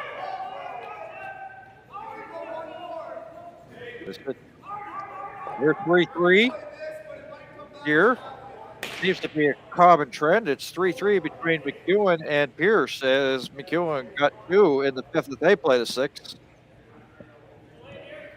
And then Nichols got. Oh, sorry, go ahead. I was just going to say that a single point, a couple of points there for McEwen. He's tied it up 3-3, and it's still 2-2 as they play the 6th with Epping and Bowie. Nichols got fooled with how much that curled inside out, I think.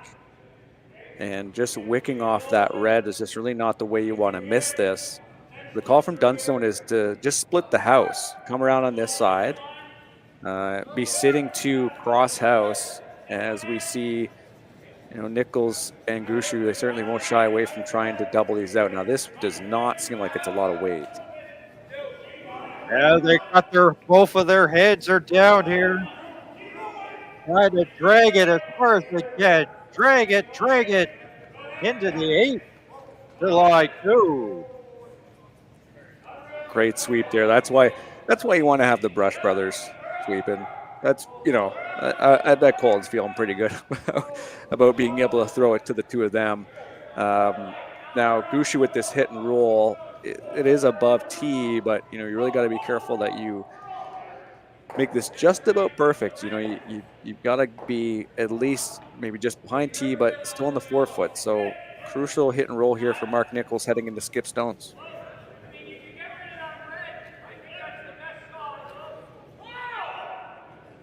Botcher, Walker. There's the hit off the stone throw by Nichols and a little roll to the 4-foot area to lie 1. Crucially here for Dunstone, that's a miss from Nichols because now Dunstone can make this double, if he's intimating where he wants that rock, not only next to impossible, but have 2 of these rocks buried. Still has to make it, though, with Colton Lott here throwing his second and final, but you make this really nice. Gushue is going to have to look for some kind of bailout draw, likely.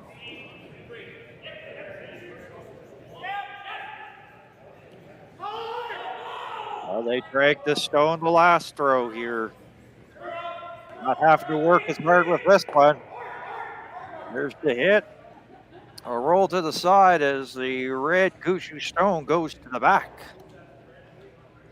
And it did kind of spin around on them, but it doesn't necessarily matter because you still have to attack this 4-foot. Yeah, you just try to wrap one, I think.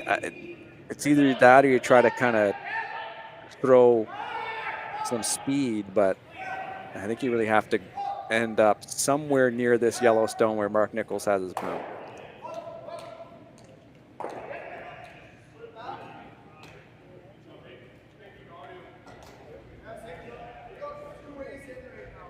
Watcher coming in to join the conversation with Nichols and Gushue.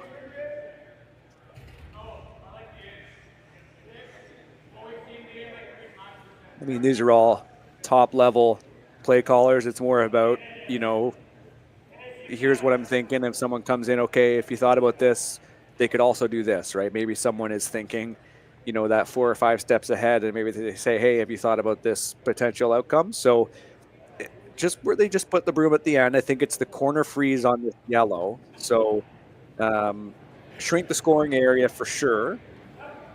They might be sitting 1, but then you could potentially have a draw round after. You could have an instance where you could maybe even hit that red stone that you throw and have it roll in 4 foot. I like this play call for sure here for a Gushue.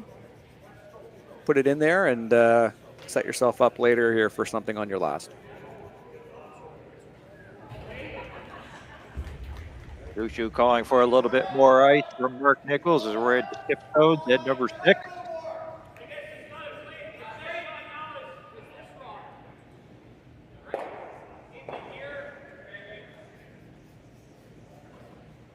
They had the late game last night, so they've had short rest to get back here and be ready for this quarterfinal Monday.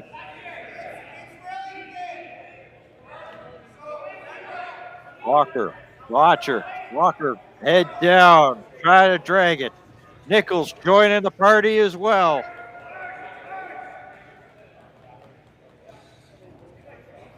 And they'll be the shot stone for the meantime, July 1.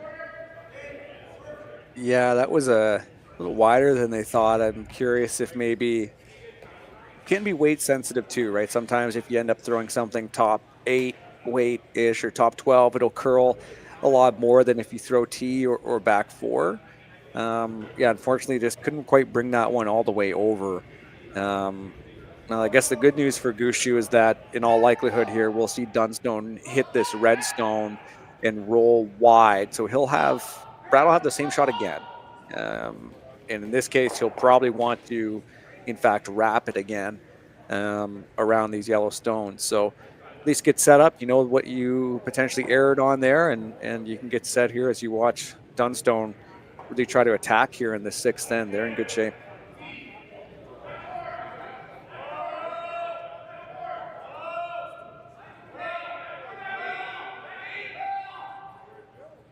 First to 2 from Dunstone. And number 6.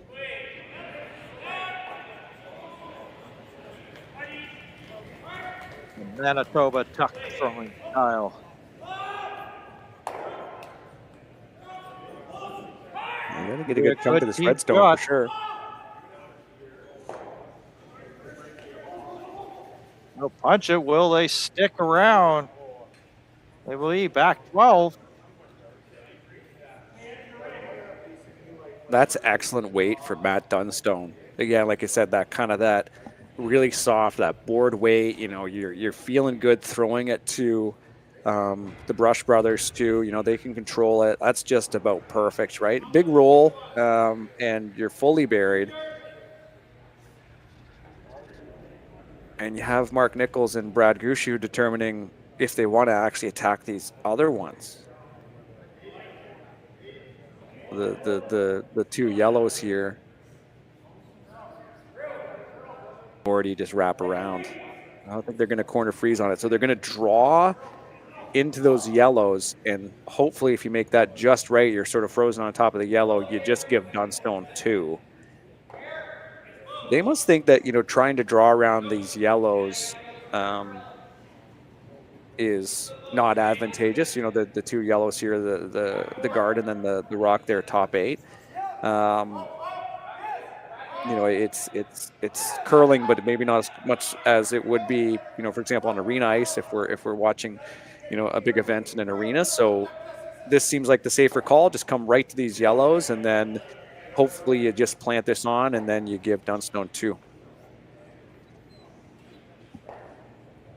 I think the key is also just to be completely nose frozen to that yellow stone. Well, we're into the late stages. This is end number 6. It's really curling off the center line. It's really moving. A draw weight, which was a struggle yesterday, and that is going to come up short.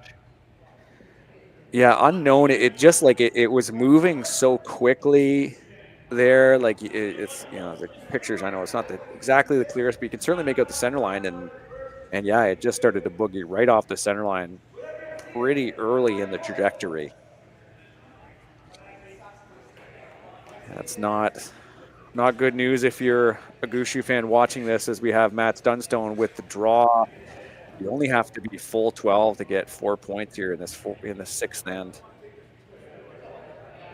And we should note too, with Dunstone having this hammer in the sixth, that means that ideally, in a perfect world, he has it in the sixth and eighth, which is more than Gushue will just have it in the seventh. So massive opportunity to take advantage of that double hammer opportunity here for Matt Dunstone.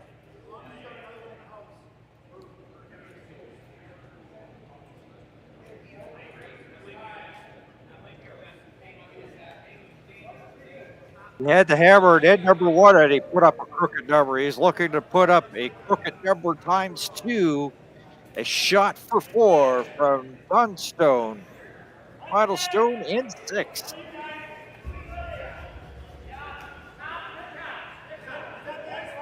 They're taking this one a little wider, and smart just to have the brush down all the way. You know, your tolerance is certainly to be heavy on this one. You've got lots of ring to throw to, and that's a pretty nice draw here from this team out of Manitoba. Count them up. 1, 2, 3, 4 for Dunstone. A 7-3 lead.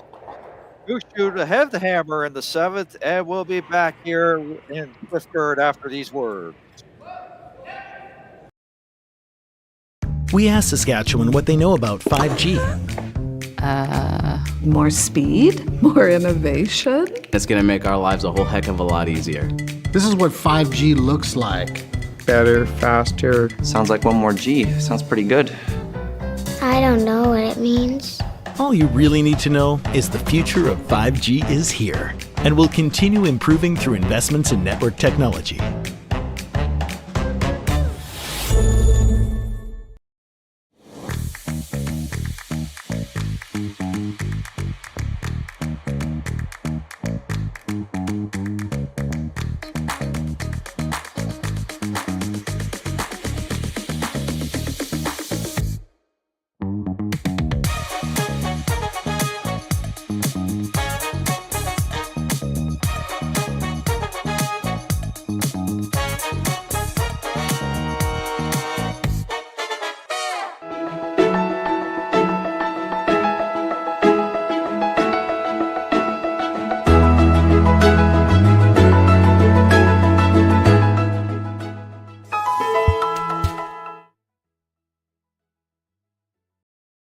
Hey Ben, what's the Aztec Safety online e-learning website again? Yeah, that would be aztecsafety.com. Fire extinguisher and firefighting, we'll send that one to Paul. Now here's a course I should probably take. Conflict resolution. Power line safety. Yeah, I thought it might help me with my line calls. Did you know this Aztec website has over 100 safety courses? Jeez. Aztec Safety online course. Ground disturbance. Could have used that a few seconds ago.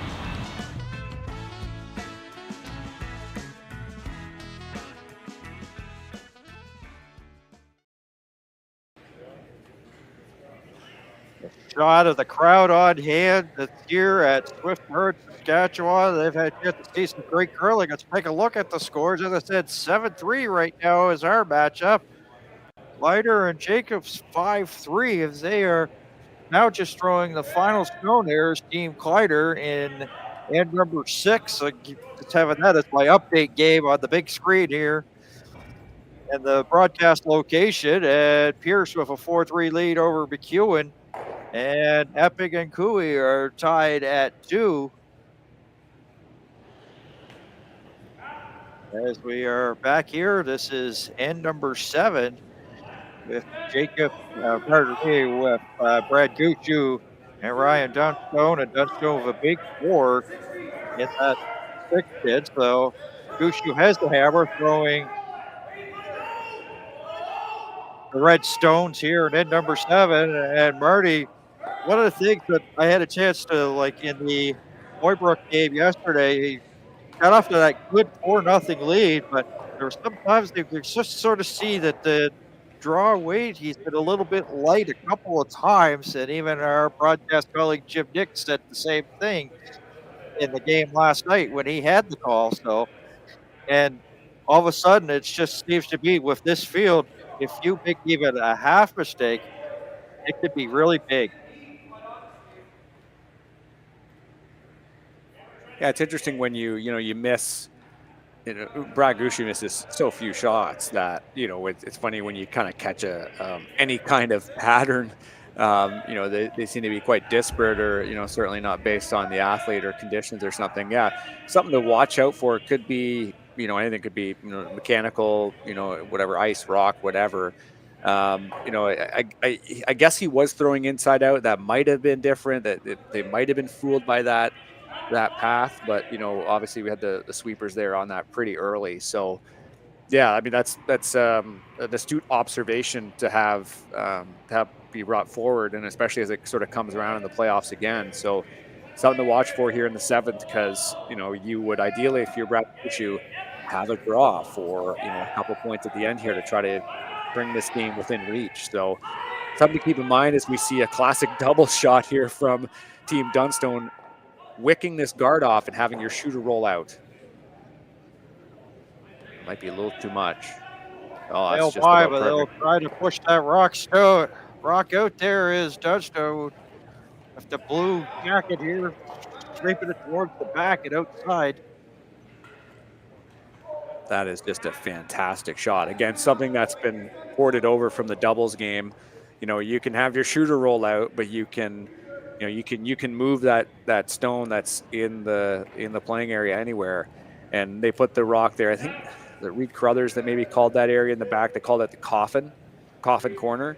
That's such a precise shot. Comes down to weight, right? For sure. But, if you really think about, if you're a club curler, you're like, okay, I want to be able to push this rock that's, about right here, 1 or 2 guard. I want to be able to push it back to that corner. Some curlers, if they want to send it to the opposite side, they would be tempted to throw, like a board or something, or quite a bit of weight, when in reality, you kind of want to throw a soft board or something, or because you can't get a big chunk of it because you need your shooter to roll out. So that's a really, really precise shot. And again, just complete credit to this team, because you just see, just in the doubles game with the power play situation, you just see exactly how much it nullifies an end like this, right? Because now, Brad's in robot mode because he just has to call the same thing now, right? You're just putting it right back. There's no opportunity to attack. That is, I think that for a shot early in an end, I don't think people give that shot nearly enough credit. So well played there by BJ. 7-3 at our game here. 7-3.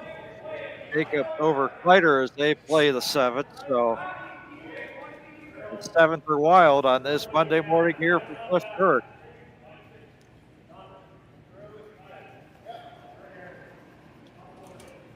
Yeah, another good run here from Brent Pierce as well. Excited to see them make it to the stage. I know they had some pretty solid games here in the triple knockout, so best luck to them as well. And for Team Dunstone, just happy to keep everything clean here. Up by 4, less rocks, so better for them. Gushue, looking to get as much rocks in play. Try to get a 4 here. Yeah, a really good game here from Team Dunstone thus far. You'd really hope that they were able to settle in with BJ joining the team, and I'd imagine they're in a good shape. Just the familiarity, not only with his brother, but the rest of the team. He's a known quantity, so yeah, it's good to see that they're playing quite well, and this will be a nice little bonus that they're able to sort of move on in this event. Dunstone did sort of it was one of those interviews did around the Grand Slam, just talked about the team wanting to find a little bit more momentum like they did, I think, at the start of the quadrennial there. When BJ was on the team, I think they were just in complete control there. I think they won on some absurd run. It was in 2013 when they eventually made it to the Brier final. So, yeah, I mean, stringing together a couple event wins and, head into provincials. I mean, this is a team that has lots of talent. It's a young team too. They're certainly hungry. They see that back end there. Definitely a team that is one to watch, and a team that's also, to be honest, be fun to cheer for. Just like Team Gushue is, of course. We have so many. I just saw someone hop in there from Connecticut cheering for Team Gushue. So Newfoundland is global, let's say.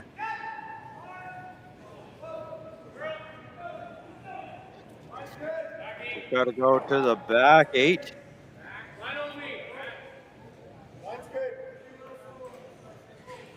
You're saying about Brent Pierce, he got a single-pointed 6, so he now up 4-3 over McEwen, with McEwen having the hammer at end number 7. Oh, that's fun. That's really fun. Especially, when you have McEwen wanting to sort of chase a game.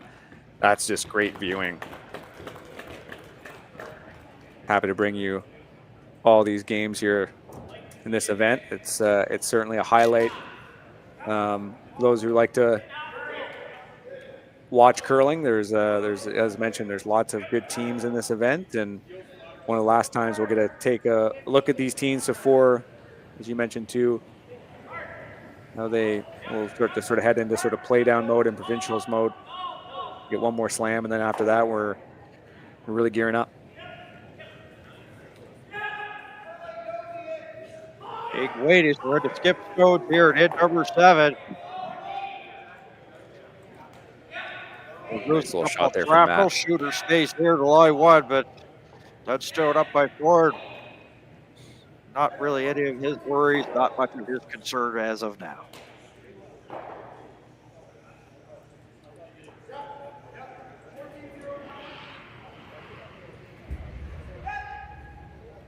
So the winner of this game will play the winner of Ryland Kleider and Brad Jacobs is the 4-5 game. And Mike McEwen would be technically the second seed, is another team that went in to the A qualifier. They're playing 7 and Brent Pierce, and then you have John Epping and Kevin Cooey at 3 and 6. John Epping's another team that was really one to watch. Quietly putting together some big wins and spiels here in Ontario and elsewhere. Really intriguing outfit out of Northern Ontario.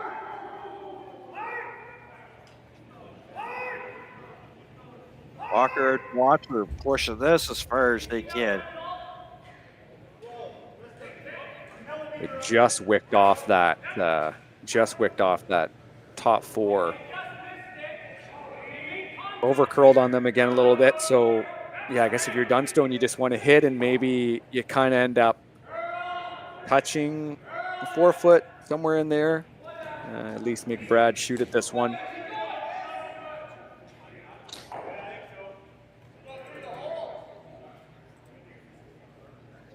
Yeah, not the execution that Team Gushue would have wanted out of this last one for sure. But again, it comes back to that perfect tick here from Hardin. It really does change a complexion of an end quite quickly. Lots of giddy up on that.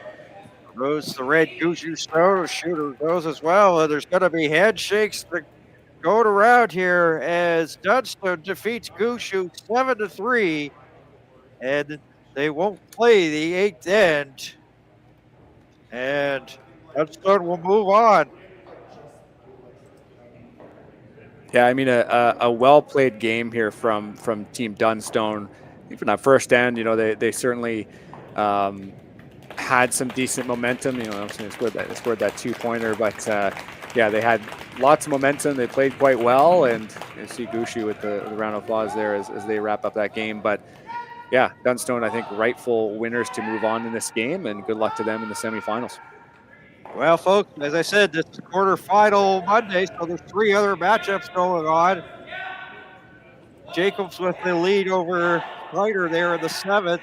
You may want to tune in to Pierce versus McEwen on Sheet C at 4-3 and Epping over Cooey 3-2. Still lots of close games.